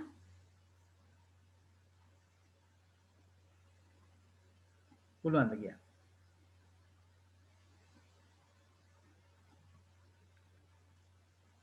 කන්ද පහම සමාවෙන්න කියන්න. ස්කන්ධ කී? ස්කන්ධ පහම තියෙනවා සර්. ඔව්. එතකොට ස්කන්ධ පහට මොනවද යන්නේ? රූප 28 රූපස්කන්ධය, ඔව්. මෙතන චෛතසික 52න් වේදනා චෛතසිකය වේදනාස්කන්ධය, ඔව්. සංඥා චෛතසිකය සංඥාස්කන්ධය, ඔව්. ඉතිරි චෛතසික 50 සංස්කාරස්කන්ධය, ඔව්. සිත් 89 විඤ්ඤාණස්කන්ධය. ඔව්. බොහොම හොඳයි. බොහොම හොඳයි. එතකොට ආයතනත් ඔබතුමාට කියන්න පුළුවන්ද ආයතන කීයක් තියෙනවද කියලා? ආයතනත් මෙතන ආයතන 12ම යෙදෙනවා. මේ දෙනවානේ. එතකොට අපි සාමාන්‍යයෙන් කියන විදිහට අපි කියනවා මේ රූප 28 තියෙන චක් කොහොමද අපි කියන්නේ? චක්කු ප්‍රසාද රූපය චක්කායතන ආදී වශයෙන් නේද? එහෙම. ඔව්. කියන්න පුළුවන් ඒ ආයතන ටික. මම උත්සාහ කරන්න සර්. හොඳයි කියන්න. එතකොට රූප 28 එතන චක්කු ප්‍රසාද රූපය චක්කායතනයයි, ඔව්. සෝත ප්‍රසාද රූපය සෝතායතනයයි, ඔව්. ගාන ප්‍රසාද රූපය ගානායතනයයි, ඔව්. ජීවහා ප්‍රසාද රූපය ජීවහායතනයයි, ඔව්. කාය ප්‍රසාද රූපය කායායතනයයි. ඔව්. පහක් කිව්වා. එතකොට ඔතන තියෙන වර්ණ රූපය රූපායතනයයි, ඔව්. ශබ්ද රූපය ශබ්දායතනයයි, හොඳයි. ගන්ධ රූපය ගන්ධායතනයයි, ඔව්. රස රූපය රසායතනයයි, ඔව්. පඨවි තේජෝ වායෝ කියන භූතත්‍රයෙන් සමන්විත වූ පොට්ටබ්බ රූපය පොට්ටබ්බායතනයයි. ඔව්. අපි 10ක් කිව්වා. එතකොට සිත් 89 මන ආයතනයි. සිත් 89 මනායතනයයි. එතකොට ඉතිරි රූප ටිකයි චෛතසික රූප අතනින් 12ක් ගියාම 16ක් ඉතුරු වෙනවනේ. ඔව්. ඉතිරි සුකුම රූප 16යි චෛතසික 52යි ධම්මායතනයයි. ධම්මායතනය නේද? බොහොම හොඳයි. එතකොට ධාතු කීයක් තියෙනවද කියන්නකෝ ඔබතුමා? ධාතු 18ම යෙදෙනවා සර්. ධාතු 18ම තියෙනවා නේද? ඒ කියන්නේ චක්කු සෝත ගාන ආදී වශයෙන් වූ ඒ ධාතු විඥාන එහෙමයි. විඥාන ධාතු කීයක් තියෙනවද? විඥාන ධාතු කීයක් තියෙනවද? විඥානයේ කී ධාතු කීයකට බෙදෙනවද මතකද? විඤ්ඥානය මේ චක්කු විඤ්ඥාන සෝත විඤ්ඥාන ඒ වගේ 5කටයි මනෝ විඤ්ඥාන කියලත් 6කට බෙදෙනවන. මනෝ ධාතු මනෝ විඤ්ඥාන ධාතු කියලා. හොඳයි. මං හිතනවා අදහසක් තියෙනවා තේරෙනවා කියලා. හොඳයි. සත්‍යෝ කොහොමද? සත්‍යෝ කී දෙනෙක් ඉන්නවද මෙතන? සත්‍යයෝස නිර්වාණය ඇරුණහම සත්‍යයෝ 3 දෙනෙක් යෙදෙනනේ. ඔව්. එතකොට දුක්ඛ සත්‍යයට එන්නේ මොනවද? දුක්ඛ සත්‍යයට මෙතන එනවාස ලෞකික සිත් 81ක් එනවනේ. ඔව්. කයි චෛතසික ඒ සිත් එක්ක යෙදෙන චෛතසික 52යි. ඔව්. 52ම එනවද දුක්ඛ සත්‍යයට? නැහැ. සමුදය සත්‍යයට යෙදෙනවනේ ලෝභ චෛතසිකේ 51ක් එනවා. සමාන. එනවා. රූප 28මත් රූප 28ම යෙදෙනවා. රූප 28ම නේද? දැන් දුක්ඛ සත්‍යයට එනවා. ඒතර සමුදය සත්‍ය උනේ සමුදය සත්‍ය වනේ චෛසික 52 යෙදෙන ලෝභ චෛසිකේ. ලෝභ චෛතසිකයේ සමුදය සත්‍ය. එතකොට නිරෝධ සත්‍ය තියනවද මෙතන? නිරෝධ සත්‍ය නැහැ මේ. සත්‍ය නැහැ. මාර්ග සත්‍ය? මාර්ග සත්‍යයට යෙදෙන්නේ මාර්ගසිත 4 යෙදෙන සම්මා දිට්ඨි, සම්මා සංකප්ප, සම්මා වාචා, ඒ සම්මා කම්මන්ත, සම්මා ආජීව, සම්මා වායාම, සම්මා සති, සම්මා සමාධි කියන ඒ 8 දෙන, ඒ කියන්නේ සෝවාන් මාර්ග සිතත් එක්ක 8 දෙන එක්වරක් යෙදෙනවා, සත් දෙන 4 වරක් යෙදෙනවා. ඒ ආකාරයෙන් සෝවාන්, සකදාගාමි, අනාගාමි, අරිහත් කියන ඒ සිත් 4ත් එක්කම 8 බැගින් එක්වරක් යෙදෙනවා, 7 බැගින් 4 වරක් යෙදෙනවා ධ්‍යාන බේදයෙන් ගත්තාම. ධ්‍යාන බේදයෙන් ගත්තාම. එතකොට මේ සත්‍ය විනිර්මුක්ත යමක් මෙතන තියනවාද? එහෙමයි. ඔව්, සත්‍ය විනිර්මුක්ත වෙනවා මේ ඒ මාර්ග සිත්වල යෙදෙන මේ අපි මාර්ග සත්‍යයට නොවැටිච්ච ඉතුරු චෛතසික ධර්ම ටිකයි. ඒ කියන්නේ එතන යෙදෙනවා 36න් 8ක් ගියාම 28යි, සිතයි 29ක් යෙදෙනවා. එතන මාර්ග සිත් එක්ක චිත්තුප්පාද. එතන ඵල සිත්වල චෛතසික 36මයි සිතයි එකක් විදිහට අරගෙන 37ක් යෙදෙනවා. සත්‍ය විනිර්මුක්ත වෙනවා. සත්‍ය විනිර්මුක්ත වෙනවා. බොහොම හොඳයි. බොහොම හොඳයි. හොඳයි. ඒ විදිහට තමයි අත්‍තරම කියන්නේ. එතකොට සත්‍යෝ තියෙන්නේ 3 දෙනයි නේද? ස්කන්ධයෝ 5යි, ආයතන 12යි, ධාතු 18යි, සත්‍යෝ 3ක් හැටියට තමයි අපිට ලැබෙන්නේ. බොහොම හොඳයි. එහෙමයි. හරි. බොහොම හොඳයි. බොහොම තෙරුවන් සරණයි. අපි යමු ඊළඟ පදයට. බොහොම හොඳයි. අනුප්පන්නා ධම්මා. එතකොට දැන් අපි අනුප්පන්නා ධම්මා කියන එක අපි කොහොමද විස්තර වෙන්නේ? යේ ධම්මා අජාතා අභූතා අසඤ්ඤ ජාතා අනිබ්බත්තා සමාන අනිබ්බත්තා අනබිනිබ්බත්තා අපාත භූතා අනුප්පන්නා අසමුප්පන්නා අනුට්ඨිතා අසමුට්ඨිතා අනුප්පන්නා අනුප්පන්නං සේන සංගහිතා රූපං වේදනා සංඥා සංඛාරා විඥානං මේ ධම්මා අනුප්පන්න. අපි කලින් කිව්වා වගේම අර උපාද තිති භංග කියන අවස්ථාවට නොපැමිණියා වූ නේ. ඒ කියන්නේ ඒ කියන්නේ ඉපදිලා නැහැ. අජාත කියලා කියන්නේ ඉපදිලා නැහැ. අභූත කියන්නේත් එහෙම. ඒ ආකාරයෙන් අපි අර කලින් සඳහන් කරා වගේම ගන්නවා. අට කතා කාණ්ඩය ගත්තාම අර එකම අට කතා කාණ්ඩයේ පදයක් තමයි අපිට තියෙන 1429 වෙනි ඡේදය. එතකොට අපි අර වගුවක් හැදුවානේ. ඒ වගුවේ තියෙන විදිහට අපි බැලුවොත් එහෙනම් මොනවද අපිට එන්නේ? අනුප්පන්න ධම්මා කියලාවේ චතුසු භූමීසු කුසලං අකුසලං තීසු භූමීසු කිරියාව්‍යාකතං යංච රූපං න කම්මස්ස කතත්තා. එහෙනම් මොනවද කියලා පොඩ්ඩක් ඔක බලමු. අනුප්පන්න ධම්මා කියලා කිව්වේ.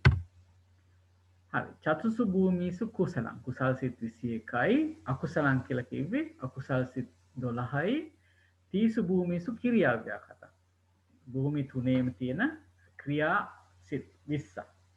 චෛතසික ධර්ම 52යි යංච රූපං න කම්මස්ස කතත්තා. එතකොට කර්මජ නොවන රූප ජරතා අනිච්චතා ඇතුළුව 19ක් අපිට එතනදී සලකන්න වෙනවා. හොඳයි. සාමාන්‍යයෙන් අපි කර්මජ නොවන කියන තැනකට ගත්තට මේ විදිහට 17 කියලා අපි ගත්තොත් චිත්තජ රූප. හැබැයි මෙතන මේ අනුප්පන්න ධම්ම හැටියට ගන්නකොට ජරතා අනිච්චතා දෙකත් ඇතුළුව 19ක් අපි සලකනවා. මොනවද අපිට එන්නේ? අංච රූපං න කම්මස්ස කතත්තා. මෙන්න මේ කියන ටික එනවා. සුද්ධාෂ්ටකයේ ඉඳලා ජරතා අනිච්චතා දක්වා තියෙන 19 තමයි අපිට එන්නේ. එතකොට මේකෙත් සුකුම රූප තියෙනවා. සාමාන්‍යයෙන් ගත්තොත් 10යි. නමුත් ජරතා අනිච්චතාත් එක්ක ගත්තොත් 12ක් අපිට ලැබෙනවා. එතකොට හොඳයි. අනුප්පන්නා ධම්මා කියනකොට මොනවද අපිට ලැබෙන? දැන් අපිට දැන් ධර්මතා ටික අපි ඉගෙන ගත්තානේ. කුසල් සිත් 21යි අකුසල් සිත් 12යි ක්‍රියා සිත් 20යි චෛතසික ධර්ම 52යි. එතකොට යංච රූපං න කම්මස්ස කතත්තා කියලා කිව්වේ මේ රූප අපිට සම්පූර්ණයෙන් 19ක් ලැබුණා. ඒකෙන් සුකුමු රූප 10ක් ලැබුණා. නේද? හොඳයි. අපි යමු වෙමු කාටද යමු අපිට පුළුවන්ද කල්යාණි මහත්මියට පුළුවන්ද ඉදිරිපත් වෙන්න? කල්යාණි මහත්මිය ඉදිරිපත් වෙලා කියන්න පුළුවන්ද මේ ස්කන්ධයෝ කී දෙනෙක් තියෙනවද කියලා? කල්යාණි ස්කන්ධ පහක් තියෙනවා. ස්කන්ධ පහක් තියෙනවා නේද? මොනවද ඒ ස්කන්ධ පහ? ස්කන්ධයයි, වේදනා ස්කන්ධයයි, සංඥා ස්කන්ධය, සංකාර ස්කන්ධය, විඥාන ස්කන්ධය. විඥාන ස්කන්ධයයි නේ. ඔව්. එතකොට අපි දන්නවා මේ ස්කන්ධ පහේ රූපස්කන්ධයට මොනවද යන්නේ? රූප කීයක් යනවද? රූප එන්නේ නැහැ. චිත්තද රූප 17යි, ත්‍රිවිධ රූප 15යි, ආහාරද රූප 14යි. 14යි. හැබැයි මෙතනදි මේ ජරතා අනිච්චතා කියන දෙකත් ගත යුතුයි කියලා අපි හිතනවා. අපි ඇත්තටම මේ භාවනා පොතට ගිහිලා පොඩ්ඩක් බලමු මේ ගැන. ඊට පස්සේ ආයතනය ගැන මොනවද කියන්න පුළුවන්? ආයතනය කියදෙනද ඔබතුමීම කියන්නේ? ආයතන 7යි දෙන්නේ. මොනවද සාමාන්‍යයෙන් අපිට ආයතන 12ක් ගන්නවනේ. මොනවද මෙතන අපිට හම්බ වෙන්නේ නැති ආයතන?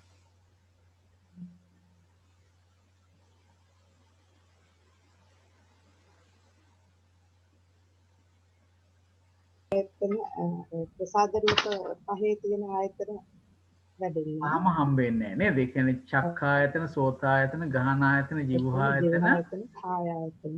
කාය ආයතන කියන පහම හම්බ වෙන්නේ නැහැ නේද? ඔව්. එතකොට අපිට ලැබෙන්නේ කී දෙනෙක්ද? රූප ආයතනයයි, ශබ්ද ආයතනයයි, ගන්ධ ආයතනයයි, රස ආයතනයයි, පොට්ටබ්බ ආයතනය වැඩින්නේ. වෙන මන ආයතනයට යනවා සිත් කුසල් සිත් 21යි, අකුසල් සිත් 12යි, ක්‍රියා සිත් 30යි. නායතනයට යනවා. චෛතසික 52යි. සුකුම රූප එතකොට සුකුම රූප 10යි. 10යි. හැබැයි අපිට මෙතෙන්දි අනුප්පන්න ධම්ම අනිත්‍යතා එක්ක 12යි. 12ක් යනවා නේද? හොඳයි. ඒක 12ක් ධම්මායතනෙ වෙනවා නේද? එතකොට ධාතු කීයක් තියෙනවද? ධාතු 8යි ධාතු තියෙන්නේ. මොනවද ඒ ධාතු 8? ප්‍රසාද රූප පහට වෙන ධාතු පහ එන්නේ. ඔව්. ඊපස්සේ රූප ධාතුවයි, ශබ්ද ධාතුවයි, ගන්ධ ධාතුවයි, රස ධාතුවයි, පොට්ටබ්බ ධාතුවයි වෙනවා. ඊළඟට මනෝ ධාතුවට එනවා පංචද්වාරජ්ජන සිතයි, සම්පටිච්ඡන සිත් දෙකයි වෙනවා. සම්පටිච්ඡන සිත් දෙක එන්නේ මේ විපාක නිසා. ඔව්. ඊට පස්සේ මනෝ විඥාන ධාතුවට එනවා. ඔව්. එතකොට මෙතන අපි ධාතු 18න් එන්නේ නැති ටික පොඩ්ඩක් මතක් කරගත්තොත් මොනවද අපිට එන්නේ නැති ධාතු මෙතනට එනකොට? එන්නේ ප්‍රසාද රූප පහට තියෙන ධාතු පහ වෙන්නේ නේද? ඔය හරි. වෙන ඊට පස්සේ විඥාන ධාතු ටික එන්නේ. විඥාන ධාතු කීයක් එන්නේ නැද්ද? පහම එන්නේ නේද? ඔව් ඒ පහම එන්නේ. ඔව් එතකොට 10ක් එන්නේ නේද? ඔව්. හරි. චෛතසික 52යි, සුකුම රූප 12යි. හරි. ධම්ම ධාතු. හරි. හරි. ධම්ම ධාතුවට යන ටික නේද? හොඳයි. කොහොම හොඳයි. සත්‍ය කීයක්ද එතකොට? සත්‍ය එතකොට සත්‍ය තුනක් වෙනවා. දුක්ඛ සත්‍යයි, සමුදය සත්‍යයි, මාර්ග සත්‍යයි වෙනවා. ඔව්. නිරෝධ සත්‍ය නෑ මෙතන නේද? ඔව් නිරෝධ සත්‍ය. නිර්වාණය නෑනේ. හරි. එතකොට දුක්ඛ සත්‍යයට අයිති වෙන්නේ මොනවද? දුක්ඛ සත්‍යයට අයිති වෙන්නේ මේ සිත් වලින් ලෞකික සිත්, ලෞකික කුසල් සිත් ටිකයි. ලෞකික කුසල් සිත් කීයක්ද? 17ක් වෙනවා. හරි. අකුසල් සිත් 12ම වෙනවා. ක්‍රියා සිත් 30යි. ඔව්. චෛතසික වලින් ලෝභය හැර චෛතසික 51යි. ඒක තමයි දුක්ඛ සත්‍ය වෙන්නේ. රූප ටිකක් වෙනානේ. ඔව් රූප ටිකක් දෙනවා. ඔව් ඒ කියන්නේ මෙතනදී ඉතින් අපි රූප 19ක් කියලා ගත්තොත් 19යි ඍතුජ රූප රූප 19ම එනවා නේද? ආහාරජ රූප ටිකයි. ඔව්.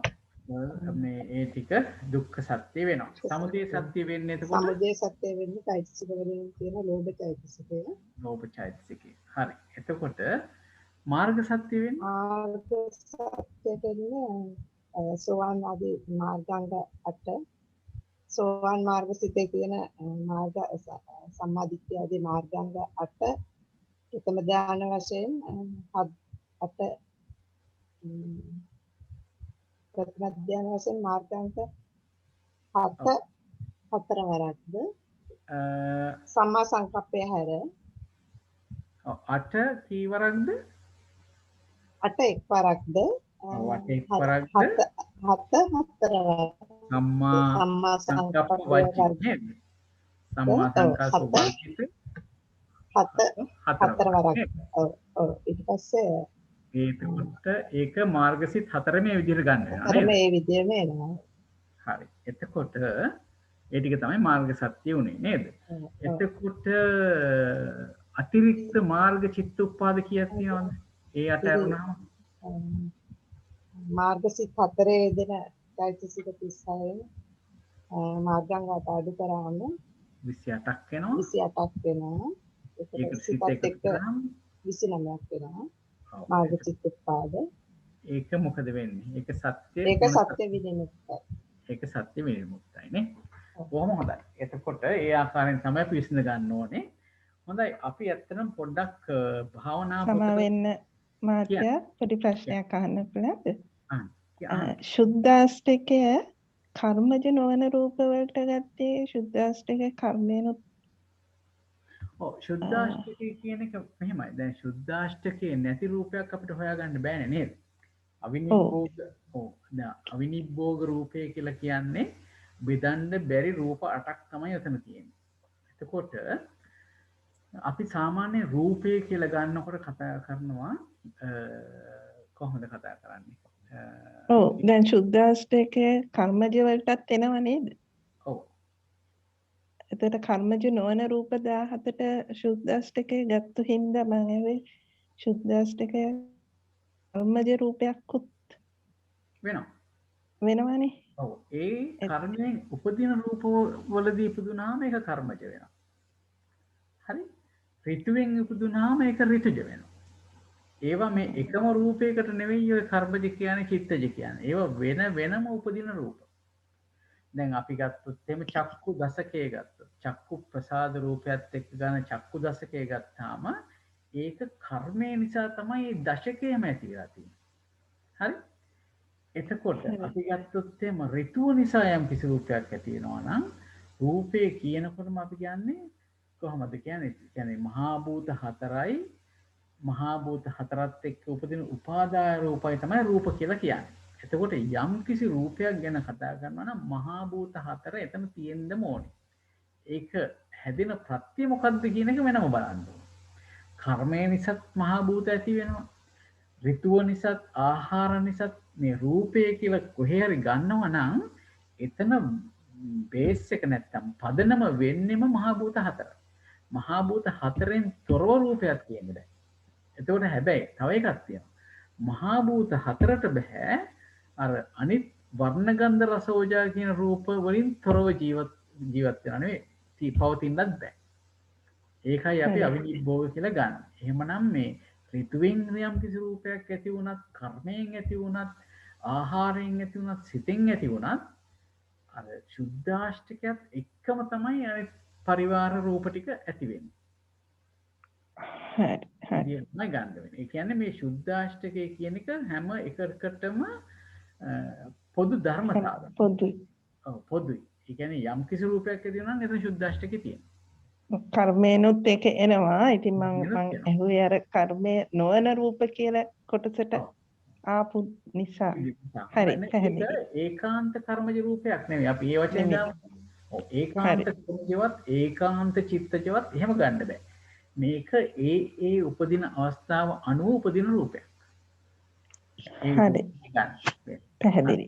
හරි. හොඳයි. එතකොට අපිට දැන් ඒ විදිහට අපි දැන් මේ ටික විසඳ ගත්තානේ. අපි පොඩ්ඩක් භාවනා පොතට ගිහිල්ලා බලමු කොයි ආකාරයෙන්ද අපි මේ ධර්මතා ටික ඉගෙන ගන්න කියලා.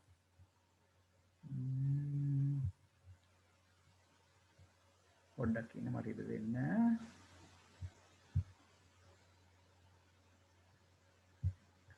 භාවනා චුට්ටක් ඉන්න. චුට්ටක් ඉන්නවා හොයාගන්න.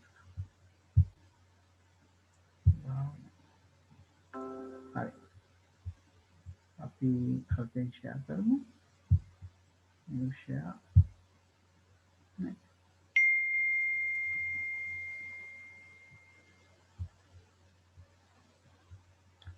පොඩ්ඩක් ඉන්න මට මේ තැන හොයාගන්න බැරුව ඉන්නේ. චුට්ටක් ඉන්න.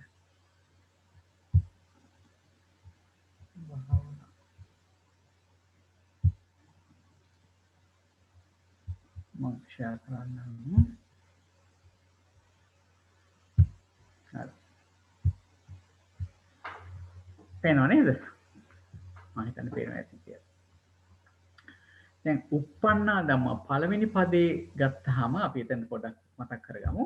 එතනදී අපිට හම්බුනේ උපාදිතී බංග නම් වූ ෂණත්‍රයට පැමිණීමෙන් පවත්නා වූ වර්තමාන කාලීන 190 චිත්තයයි චෛතසික 250යි 820 රූපයයි කියන එක හම්බුනේ. ඒ විදිහට අපිට ලැබුණා ස්කන්ධ 5ක්, ආයතන 12ක්, ධාතු 8ක්, ධාතු 18ක්, ආර්ය සත්‍ය වශයෙන් 3ක්. හරි? අපි කිව්ව විදිහටම ඒක විස්තර කරගෙන ගිහින් තියෙනවා. මෙතන පොඩි අඩුවක් තියෙනවා මම හිතන්නේ ඒක ඔයගොල්ලන් හදාගන්න මේ 10 වෙනි ඡේදයේ 10 වෙනි ඡේදය මෙතනට එනකොට මේ ජීවහා ප්‍රසාද ජීවහා ධාතුව නම් වන්නේ කියලා නැවතිලා තියෙනවා. එතන එකතු කරගන්න කාය ප්‍රසාදය කාය ධාතුව නම් වන්නේ කියලා එකතු කරගන්න. කාය ප්‍රසාදය කාය ධාතුව නම් වන්නේ කියලා ඒ ටික එකතු කරගන්න. ඒක තමයි එකම හදාගන්න තියෙන තැන පොතේ යම් කිසි මුද්‍රණ දෝෂයක් වෙලා තියෙනවා. ඊළඟට අපි ගත්තොත් අනුප්පන්නා ධම්මා කියනකොට අපිට මෙතන අභිධේයාර්ථ අරන් තියෙන්නේ කර්මජ නොවන රූප ටික න කම්මස්ස කතත්තා කියන රූප ටිකනේ අපිට අරගත්තේ නේද? අපි ගත්තා කුසල් සිත් ගත්තා. කුසල් සිත් 21යි අකුසල් සිත් 12යි ක්‍රියා සිත් 20යි චෛතසික 52යි චිත්තජ රූප 17යි ඍතුජ රූප 15යි ආහාරජ රූප 14යි ඊට අමතරව මෙතන ජරතා අනිච්චතා කියන රූප ටිකත් ඇතුළත් විය යුතුයි කියලා තමයි අපි හිතන්නේ. ඒක පොඩි සටහනක් දාගන්න. හරි? එතකොට ඒ ධර්මයෝ තමයි ලැබෙන්නේ. ඊළඟට මෙතනත් මේ රූප ගන්නකොට 14ක් නෙවෙයි එතන ජරතා අනිච්චතා කියන දෙකත් එකතු කරගන්න ඒ රූප කියන කොටසට.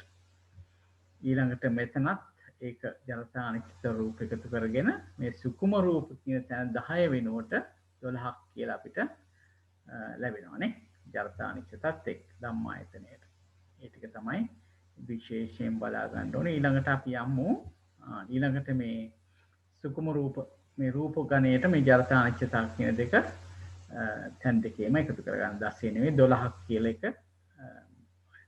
නිවැරදි විය යුතුයි කියලා හිතෙනවා. මෙතනත් ඒ වගේ ජරතා අනිච්චතා කියන රූප දෙකත් එකතු කරගන්න මේ දුක්ඛ සත්‍ය කියන තැනට. හොඳයි. ඊළඟට අපිට ওই විදිහට ලැබුණා නේද? කාගේ හරි වීඩියෝ එකක් ඔන් වෙලාද? මොකද වෙලා තියෙන්නේ? හරි. ඊළඟට උපාදිනෝ ධම්මා. අපි නැවතත් යමු අපේ ස්ලයිඩ් එකට.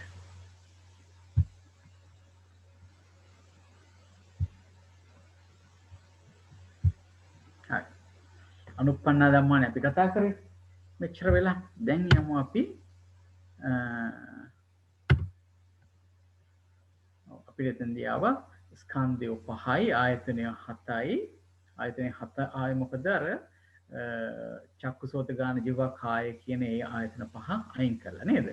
ධාතු ගන්නකොටත් අපි ධාතු 18න් ධාතු 10ක්ම අයින් වෙනවා. මොකද චක්කු ධාතු, සෝත ධාතු, ගාන ධාතු, ජීව ධාතු, කාය ධාතු කියන ටිකත් ඊට පස්සේ චක්කු විඥාන ධාතු, සෝත විඥාන ධාතු, ගාන විඥාන ධාතු, ජීවහා විඥාන ධාතු, මනෝ ධාතු කියන ටිකත් නෑ කාය තියෙන ටිකත් අයින් වෙනවා නේද? හොඳයි. ඊට පස්සේ අපි බලමු ඊළඟ අවසාන පදේ. උප්පාදිනෝ ධම්මා. සර ක්‍රියාසිතක් තියෙන නිසා මනෝධාතුව යෙදෙනවා එතන නේද? මෙතන පංචද්වාර ආවජ්‍යන් තියෙන යෙදෙනවා නේද?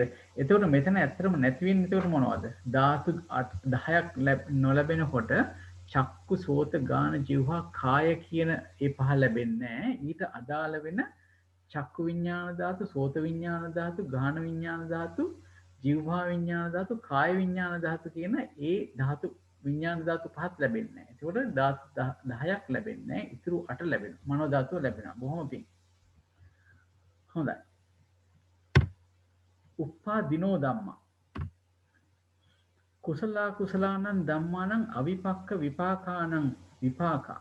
කාමාවචරා රූපාවචරා අරූපාවචරා අපරියාපන්නා වේදනාක්ඛන්தோ සංඥාක්ඛන්தோ සංඛාරක්ඛන්தோ විඥානක්ඛන්தோ යංච රූපං කම්මස්ස කතත්තා උපජ්ජිස්සති හිමේ ධම්මා උප්පාදිනෝ. දැන් මෙතන තමයි අර කිව්වේ මේ පෙර කරන ලද දේක අවිපක්ක කියලා කියන්නේ ඒක මේ පැසුන් නැති විපාකයන්ගේ විපාකය.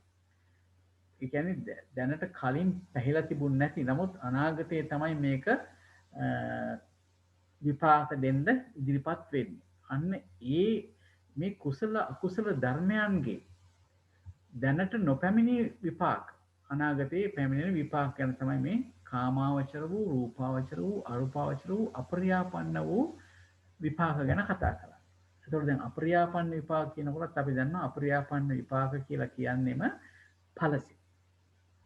එතකොට අපිට කියන්න පුළුවන් මාර්ග අවස්ථාවේදී ඵලයන් ලැබිලා නැහැ කියලා එක විදිහකට හිතන්න පුළුවන්. ඒකේ ඉදිරියේදී ලැබෙන. හැබැයි මේක කලින් කරපු දෙයක් හින්දා තමයි මේ විපාකය ලැබෙන්නේ. ඒ වගේම ඵල සමාපත්තියට සමවදින මොහොතේ මේ ආර්යයන් වහන්සේලාට ඇති වෙන්නේ ඵලසිත. එතකොට අන්න ඒ ඉදිරියේදී ඵල සමාපatti වලට සමවදිනකොට ඇතිවෙන ඵල විපාකත් අපිට එතකොට එතෙන්දි සලකන්න පුළුවන් වෙනවා. ඒ වගේම අනිකුත් චක්කු විඤ්ඤාණ, සෝත විඤ්ඤාණ ආදී නොඑක ආකාරයෙන් වෙච්ච විපාක සිත් ටික. විපාක සිත් 36ම නේද? එතකොට ඒ ටික අපිට මෙතෙන්දි සලකන්න වෙනවා. කාමාවචර, රූපාවචර, අරූපාවචර, අපරියාපන්න විපාක හැටියට ඉදිරියේදී මතු හටගන්න ඒ පරමාර්ථ ධර්ම. ඒ වගේම කර්මජ රූප යම් කිසි කර්මයක් කරපු නිසා අනාගතයේදී ඇතිවෙන්න පුළුවන් කර්මජ රූප මෙතනට එකතු කරගෙන තියෙනවා.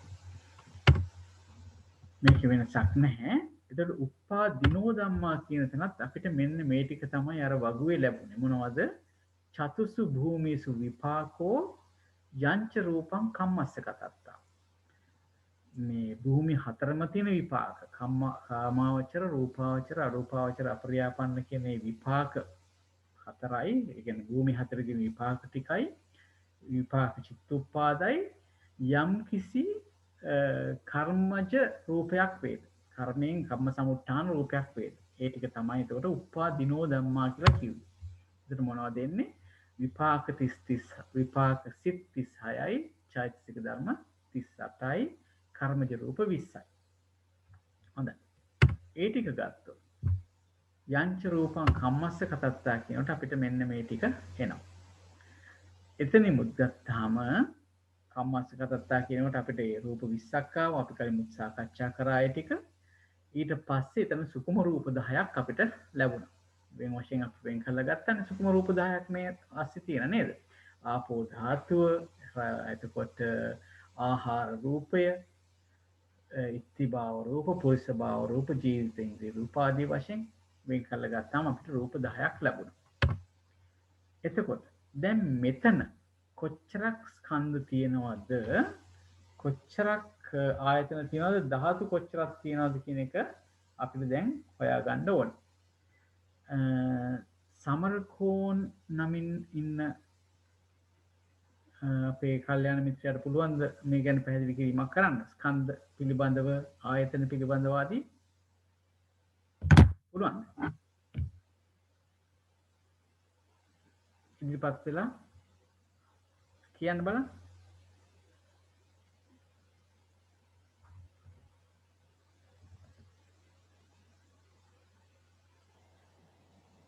හොඳයි. එහෙමනම් අපි යනවා මානෙල් මහත්මියට.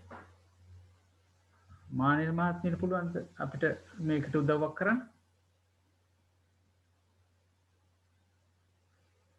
අපි කැමති හැමෝම සම්බන්ධ වෙලා මේවා විස්තරගෙන යනවා නම්. හොඳයි. නිහඬව ඉන්නවා කියන්නේ තේරෙන්නේ නැද්ද කියලා අපි දන්නෙත් නැහැ. තේරෙනවද කියලා දන්නෙත් නැහැ. ඒකයි අපිට කියන්න. ඇහෙනවා කියන්න. විපාකසේ 36යි. ඔව්. තත්සම්පිතයි 38යි. කර්මජ රූප 20යි. හරි. එතකොට ස්කන්ධ කොහොමද ඒකේ? ස්කන්ධ කියන්නේ ස්කන්ධ 5යි. ඔව්. චෛතසික 38 වේදනා ස්කන්ධය, සංඥා ස්කන්ධය, ඉදිරි චෛතසික 36 සංස්කාර ස්කන්ධය, විපාකසේ 36 විඥාන ස්කන්ධය, කර්මජ රූප 20 රූප ස්කන්ධය. මොහොඳයි ආයතන 11යි. කර්මජ රූප 20 අතුරින් චක්කු ප්‍රසාදේ චක්කායතනෙ, සෝත ප්‍රසාදේ සෝතායතනෙ, ගාන ප්‍රසාදේ ගානායතනෙ, දිව ප්‍රසාදේ දිවායතනෙ, කාය ප්‍රසාදේ කායායතනෙ, වර්ණ රූපේ රූපායතනෙ, මේ විදිහට විපාකසේ 36 මනායතනෙ, ඊළඟට චෛතසික 38 ඒ ආපෝ ධාතු ඉන්ද්‍රිය සුකුම රූප 9 ධම්මායතනෙ. සුකුම රූප 9ද 10ද?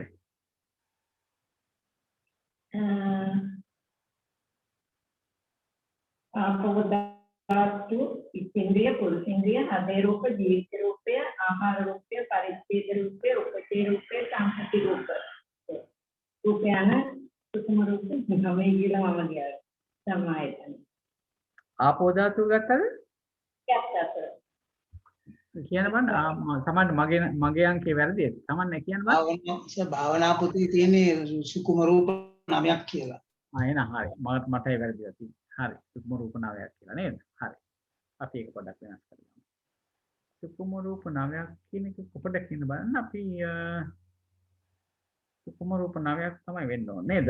ආපෝ ධාතුව තියෙනවා, ආකාශ ධාතුව තියෙනවා නේද? ආකාශ රූපය ඊට පස්සේ ඉත්ති රූප, පුරුෂ රූප, ජීවිතින්ද්‍ර රූපේ, හදේවත් රූපේ, ආකාශ රූපේ, උපචේ රූපේ සංසිඳ 9යි නේද? හොඳයි 9යි. හරි අපි මේක වෙනස් කරගමු.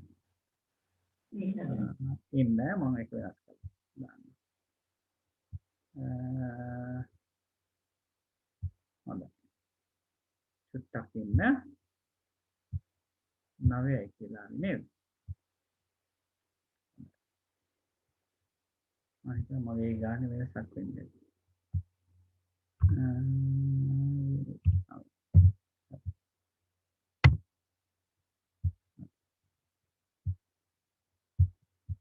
හොඳයි. මගේ ස්ක්‍රීන් එක පේනවද දැන් නැද්ද? මගේ ස්ක්‍රීන් එක පේනවද? පේන්නේ නේද? හොඳයි මම ෂෙයා කරන්නම්.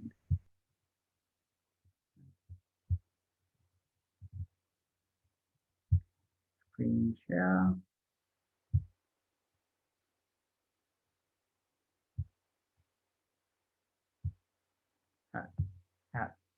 හොඳයි. ඊට පස්සේ මොකක්ද කීකේ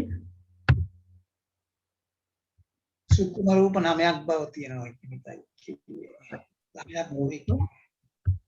සුකුම රූප 9ක් නේද? හොඳයි. මයික් එක වෙනස් කරා අනිත් එක වෙනස් කරේ නෑ අතටම. මේක 10ක් කියලා තියෙන මයික් එකත් පස්සේ වෙනස් කරන්නම්. ඔව් එතකොට හොඳයි. ඒ ටික යන්නේ මොන ආයතනෙට? ධම්මායතන. ධම්මායතනෙට. හොඳයි. එතකොට ආයතනෙ ඔක්කොම කීයයි කියලාද කිව්වේ? ආයතන 11යි. එතකොට නැති ආයතනෙ මොකද්ද මෙතන? ශබ්ද ආයතන. ඔව්. ශබ්ද ආයතනෙ තමයි නැත්තේ නේද? හොඳයි. එතකොට ධාතු කොහොමද? ධාතු කීයක් තියෙනවද? ධාතු 17යි. එතකොට එතනත් නැති ධාතුව මොකක්ද?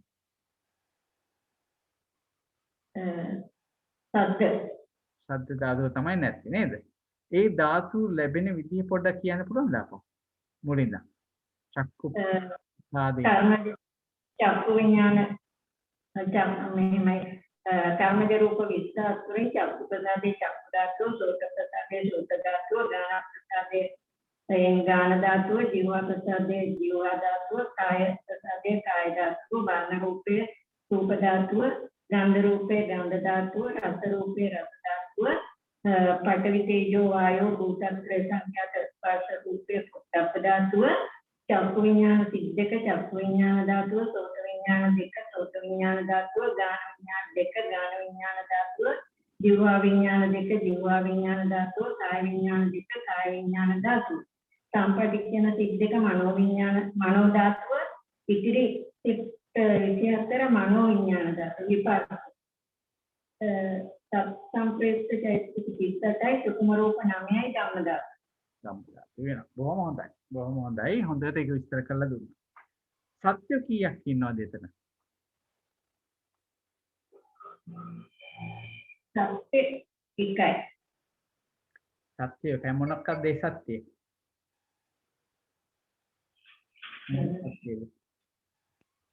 මොන සත්‍යද තියෙන්නේ?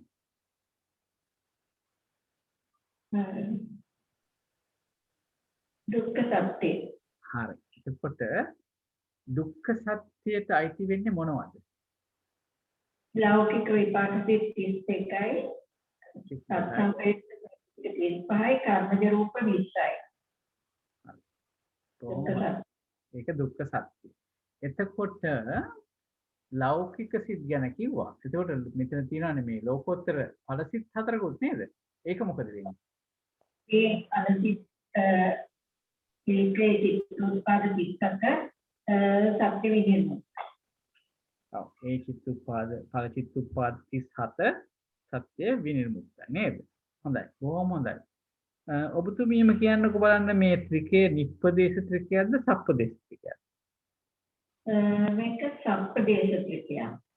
හේතුව පරමාර්ථ නිර්වාණය ඇතුළත් වෙලා නැහැ. නිර්වාණය ඇතුළත් වෙලා නැහැ. බොහොම හොඳයි.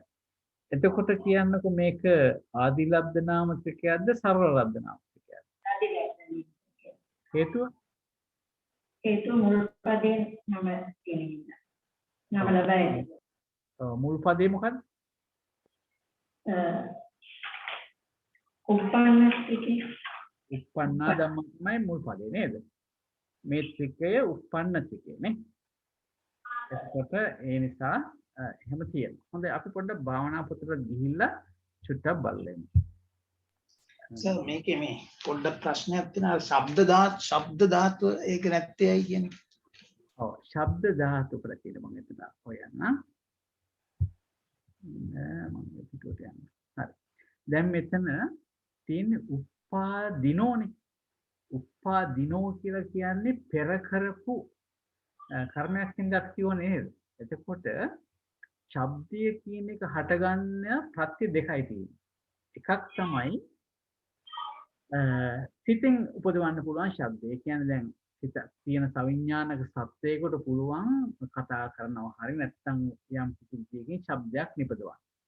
හරි? ඊට අමතරව ඍතුවෙන් පුළුවන් ශබ්ද නිපදවන්න. දැන් අපි කෝපයක් බිමට වැටෙනවා කියලා හිතන්න. එතකොට ඒක ඍතුවෙන් උපදින ශබ්දයක්. හරි? අපි ඍතුව කියනකොට හැම වෙලාවෙම මේ ගන්නේ නැහැ අනිත් මේ ප්‍රශ්නෙම කියන එක. නමුත් ඒවා ඍතුවෙන් උපදින හැටියට තමයි අපි ගන්න. හරි? එතකොට කර්ම ප්‍රත්‍ය හෝ ආහාර ප්‍රත්‍ය කියන එක මේ ශබ්ද රූපේ ඇති කරන්න යෙදෙන්නේ නැහැ. එතකොට කර්ම ප්‍රත්‍යයෙන් ශබ්දයක් ඇති වෙන්නේ. ඒ වගේම මේ ආහාර ප්‍රත්‍යයෙන් ඇති වෙන්නේ නැහැ. ඇති වෙනවා නම් ශබ්දයක් ඇති වෙන්නේ එක්කෝ සිතෙන්. සිත නිසා එහෙම නැත්නම් ඍතුව නිසා. දැන් අපි හිතමු ගහක අත්තක් කඩා වැටෙනවායි කියලා. ඒ ගහක අත්තක් කඩා වැටෙන්නේ ඍතුව හින්දා. ඒ ආකාරයෙන් තමයි අපි ශබ්ද රූපයේ කොයි විදියටද හටගන්නේ කියන එක විස්තර කරන්නේ. ඒ නිසා තමයි කර්මයෙන් මෙතන ශබ්ද රූපයක් ඇති වෙන්නේ නැහැ කියන එක අපි ගන්න. ඒක පැහැදිලිද? පැහැදිලි. හොඳයි. එහෙමනම් අපි පොඩ්ඩක් ගිහිල්ලා ෂෙයා කරමු භාවනා පොත. හොඳයි. උප්පාදිනෝ ධම්මා. උප්පාදිනෝ ධම්මා කියන තුන්වෙනි පදයේ අභිධේයාතයේ තියෙන විපාක 36යි සම්ප්‍රයුක්ත චෛතසික 38යි කර්මජ රූප 20යි. ඒව ස්කන්ධ වශයෙන් අපි කිව්ව විදිහට 5යි ආයතන වශයෙන් 11යි. එතන 11 වුණේ ශබ්ද රූපේ නැති නිසා. හරි? ඒක ධාතු වශයෙන් 2යි. නැමෙ මොකද මම පොඩ්ඩක් කියන්න. පැටලුණාද දැන්.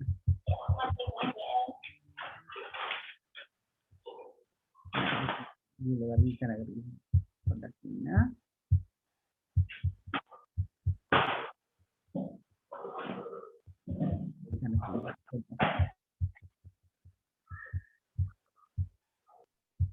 උප්පන්නතිකේ බලමු උපාදින කියන කොටස පොඩ්ඩක් බලමු.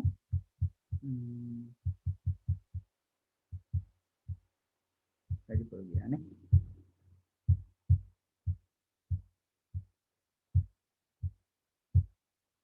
හරි. උපාදිනෝ ධම්ම.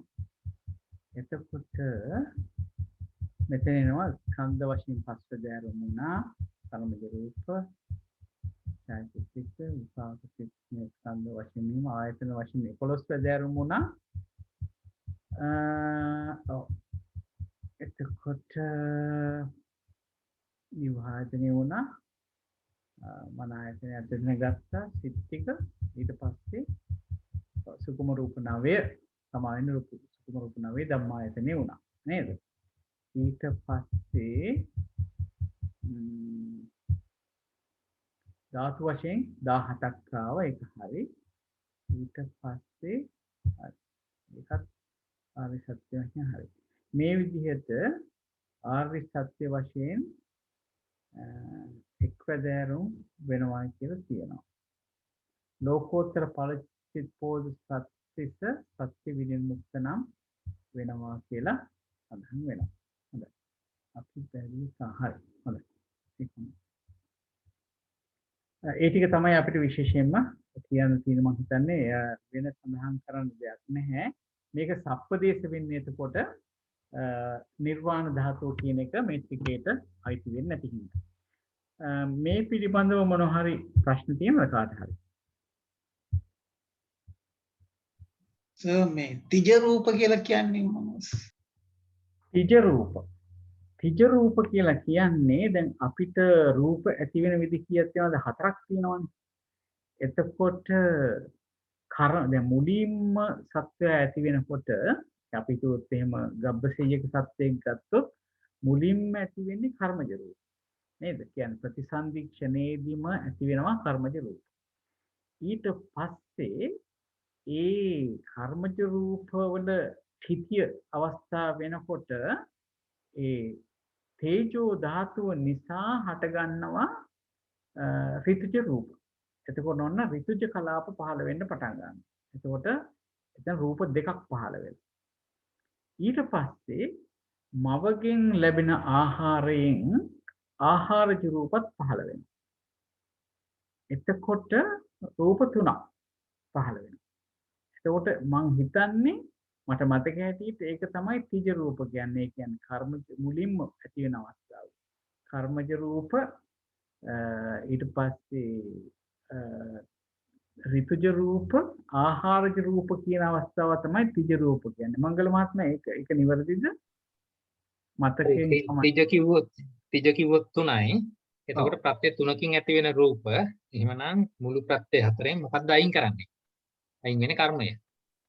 එතකොට ඉතුරු ප්‍රත්‍ය 3ෙන් ඇති වෙනවා තිජ රූප කියලා ගන්නවා.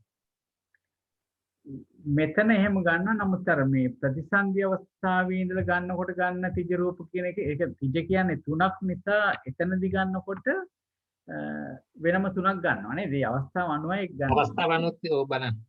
අවස්ථාව අනුව ගන්න වෙන්නේ. මෙතනද තිජ රූප කියලා තිබ්බේ. මේ මේ ප්‍රශ්නය ආපු මහත්මයා. මෙතනද මේකේ යටතේ තිබ්බේ තිජ රූප කියලා. පද විවරණේ තියෙන්නේ. පද විවරණේ නේද? හරි. පද විවරණේ ගන්නකොට ඒ විදිය තමයි ගන්නවා ඇත්තේ මෙතන. හරි. තිජ කියලා කියන්නේ තුන් විදිහකට උත්පාදනය වෙච්ච තුන් විදිහකට ඉපදිච්ච කියන අර්ථයෙන් තමයි තිජ කියලා ගන්න. බොම් පින්. තුනක් උත්පන්න තුනක් ඇටියට තමයි එතන ගන්න. හොඳයි. එතන ඒ තුන තියෙනවා. චිත්තද ඍතුජ ආහාරද කියලා තියෙනවා එතන. තිජ රූප. තවත් පල්ලෙහා තියෙන්නේ. මෙතනද තිජ රූප කියන එකද? ඊටත් පහල එකේ තියෙනවා ජයන්ත මහත්මයා. පද විවරණේ තියෙන්නේ. මෙතන තිජ රූප කියන චිත්තජ ඍතුජ ආහාරජ රූප කියලා. මෙතන තිජ රූප කියලා කියන්නේ ඒකයි. නමුත් දැන් එක තැන් වල තිජ රූප කියන කියනවා. දැන් ගබ්බසේජික සත්‍යයේ ප්‍රතිසන්දී ඉඳලා ගන්නකොට තිජ රූප කියන එක මීට වඩා වෙනස්. එතනත් රූප තුනක් තමයි. නමුත් ඒක මොන ප්‍රත්‍යයෙන් ඇති වෙලා තියෙන කියන එක ඒ අවස්ථාව අනුව හිතා ගන්න වෙනවා. මෙතන තිජ රූප කියන්නේ මේ චිත්තජ ඍතුජ ආහාරජ කියන රූප.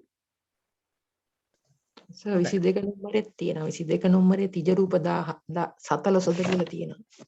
22 අංකේ 22 නේ. බලන්න. අනුප්පන්න ධම්ම. අනුප්පන්න ධම්මයිකේ නම්බර 22 තියෙනවා තිජ රූප 17 කියලා. අනුප්පන්න ධම්ම. අර මට කියවුනේ ඇත්තටම අර ප්‍රතිසන්දි මොහොත කියව තිජ කාය කියලා තියෙනවා. තිජ කාය කියන තැන තමයි අර විදිහට අපිට ගත්තා වගේ මතකයක් තියෙන මේ ශ්‍රීමති මහත්මයාත් මට ඒක මතක් කරා බොහොම පිං. ඒක තිජ කාය කියන තැන උනත් ඒ තුන් විදිහකට මතුවෙච්ච කාය පිළිබඳව තමයි එතනත් කියන්නේ. මෙතන තිජ රූප කියනකොට ඒ තුන් ආකාරයෙන් ඇති වෙච්ච ජනිත වෙච්ච රූප ගැන තමයි එතන සඳහන් කරලා තියෙන්නේ. හොඳයි. එහෙමනම් තවත් කාටද ප්‍රශ්නයක් මොකක්ද තියෙනවද?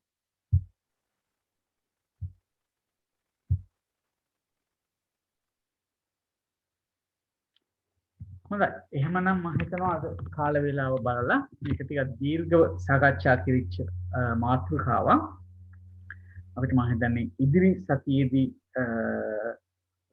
මම හිතනවා ටික දෙකක් කිරීමට අපිට කාල වේලාව ප්‍රමාණවත් වෙයි කියලා. අවසාන වශයෙන් කාට හරි මොකද යමක් කියන්න තියෙනවද? ප්‍රශ්නයක් තියෙනවද?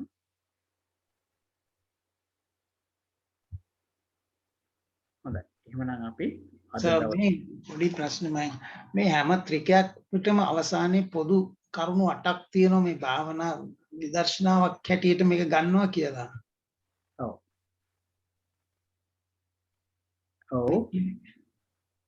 කියන්නේ ඒ ටික සාකච්ඡාවට නොගන්නේ ඇයි කියන එකයි ඊළඟට මේක විදර්ශනාවක් හැටියට අපි ඒක වඩන්නේ ඒ ටික මේක කොහොම මතක තියාගෙන මේ නිසා මේ ස්කන්ධ ධාතු ආයතන යන පරමාර්ථ ධර්මයෝ අනිත්‍යයි දුක්ඛයි අනාත්මයි කියලා මෙනෙහි කිරීමද කරන්න වෙන්නේ භාවනාවක් හැටියට.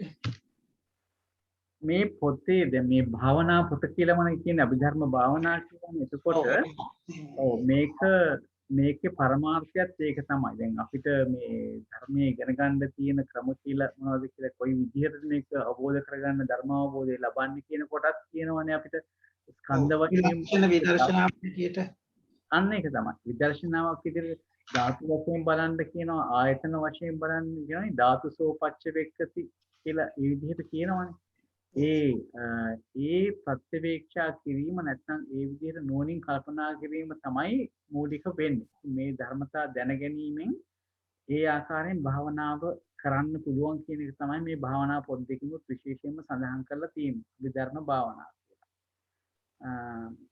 ඒක හරි ඔබතුමා හිතුව විදිහ හරි. ඒක භාවනාවක්ම තමයි. අතරම දැන් අපි මේ කරන දේ වුණත් බලන්නකෝ අපි දැන් මේ රූප 28ක් ගැන කතා කරනවා, ධාතු 18ක් ගැන කතා කරනවා, ආයතන 12ක්, ස්කන්ධ 5ක් මේ විදිහට කතා කරනකොට මේ අපි පරමාර්ථ ධර්ම තමයි මේ මනසින් ඇසුරු කරමින් යනකොට අපිට හරියට මේක මේ මැප් එකක් වගේ ඇඟට දැනෙන තත්ත්වයක් තියෙනවා. මේක නිතරම පරිහරණය කරනකොට ඒ මානසිකාරයම වටිනවා. ඊට අමතරව ඔය කියන ආකාරයට මේක නැවත නැවතත් සිහි කරන්න පුළුවන්කමක් තියෙනවා. අනිත්‍ය වශයෙන්, දුක්ඛ වශයෙන්, අනාත්ම වශයෙන් ඒ ආකාරයෙන් මෙහෙම කිරීමේ හැකියාවක් තියෙනවා. ඒක තමයි මෙතන භාවනාව කියලා සඳහන් කරලා තියෙන්නේ. දරුවන් සරණයි චූටි දෙයක් එකතු කරන්න ජයන්ත මහත්තයා. ඒ ඔබතුමා කියපු ටික වගේම ඔය අතිපූජනීය නාවනේ ලොකු ස්වාමීන් වහන්සේගේ දේශනාවේ විලාශයක් හේතුව දැන් ඔය කුසල ධම්මා අකුසලස ධම්මස්සාරම්මන පච්චේන පච්චේ කියලා ආරම්මණයක් වෙන්න පුළුවන්. ඒ වගේ දෙයක් නොවෙන්න තමයි ඔය ත්‍රිලක්ෂණයට හරවන්න කියන්නේ කුසල් කරාම. දැන් ඔය මේ උන්වහන්සේගේ සිල් දීමේදී පවා අපි පූජා කරපු පූජා භාණ්ඩ සියල්ලත් පරිහරණය කරන කය ආදී සියල්ලත් කියලා ඔක්කොම ත්‍රිලක්ෂණයට හරවනවා. ඒකෙන් කරන්නේ අර මම කුසලයක් කළා කියලා එන මානෙ වගේ දේවල් දුරු වීමේ අදහසකුත් ඇතුව තමයි ස්වාමීන් වහන්සේගේ ඔතන විතරක් නෙමෙයි හුඟක් දේශනාවල මම අහලා තියෙන්නේ ඒ විදිහට තමයි. ත්වන් සරණයි. හොඳයි බොහොම පිං ශ්‍රීමති මහත්මිය. එහෙනම් අපි අද දවසේ වැඩසටහන නිමා කරමු. අපි හොඳයි අපි දෙවියන්ට ඒ වගේම හොඳයි එහෙමනම් හැම දිනාටම තෙරුවන් සරණයි. අදත් අපි මේ ධර්ම සාකච්ඡා කිරීමෙන් ජනිත කරගත්තා වූ සියලු කුසල් අපේ ප ဋ ාණ සභාවේ ගෞරවනීය ස්වාමීන් වහන්සේ ඇතුළු සෑම ගුරු මණ්ඩලයේ සෑම සියලු දෙනාටමත් විශේෂයෙන් මංගල මහත්මයාටත් ඒ වගේම මට සමදා උදව් කරන ශ්‍රීමති මහත්මියටත් මේවා පටිගත කරමින් YouTube නාලිකාවට එකතු කරන ලක්ෂ්මී මහත්මියටත් ඉතාමත් කෘතවේදීව පුණ්‍යානුමෝදනා කරමින් ඒ වගේම අපි ධර්මයේ ඉගෙන ගත්තා වූ සියලු ගුරුතුමන්ට ගිහි පැවිදි ගුරුතුමන්ට අපි මේ පින අනුමෝදන් කරමින් අපි අද අපි මේ සාකච්ඡාව නවත්තමු. අපි දෙවියන්ට පින් දෙමු. ආකාසත්තා ච බුම්මට්ටා දේවා නාග මහිද්దికා පුඤ්ඤන්තං අනුමෝදිත්වා චිරං රක්ඛන්තු ශාසනං චිරං රක්ඛන්තු දේශනං චිරං රක්ඛන්තු ත්වං සදා ඉදම්මේ ඥාතිනං හෝතු සුඛිතා හොන්තු ඥාතයෝ ඉදම්මේ ඥාතිනං හෝතු සුඛිතා හොන්තු ඥාතයෝ ඉදම්මේ ඥාතිනං හෝතු සුඛිතා හොන්තු ඥාතයෝ විනා පුඤ්ඤ කම්මේන මේ බාල සමාගමෝ සතං සමාගමෝ හෝතු යාව නිබ්බාන පත්තියා ඉදම්මේ පුඤ්ඤ කම්මං ආසවක්ඛයා වහං හෝතු මේ පුඤ්ඤ කම්මං ආසවක්ඛයා වහං හෝතු ඉදම්මේ පුඤ්ඤ කම්මං ආසවක්ඛයා වහං හෝතු සබ්බ දුක්ඛා පමුච්චතු සාදු සාදු සාදු. හොඳයි එහෙනම් හැම දිනාටම තෙරුවන් සරණයි. තෙරුවන් සරණයි සර්. තෙරුවන් සරණයි සර්. තෙරුවන් සරණයි. තෙරුවන් සරණයි. තෙරුවන් සරණයි.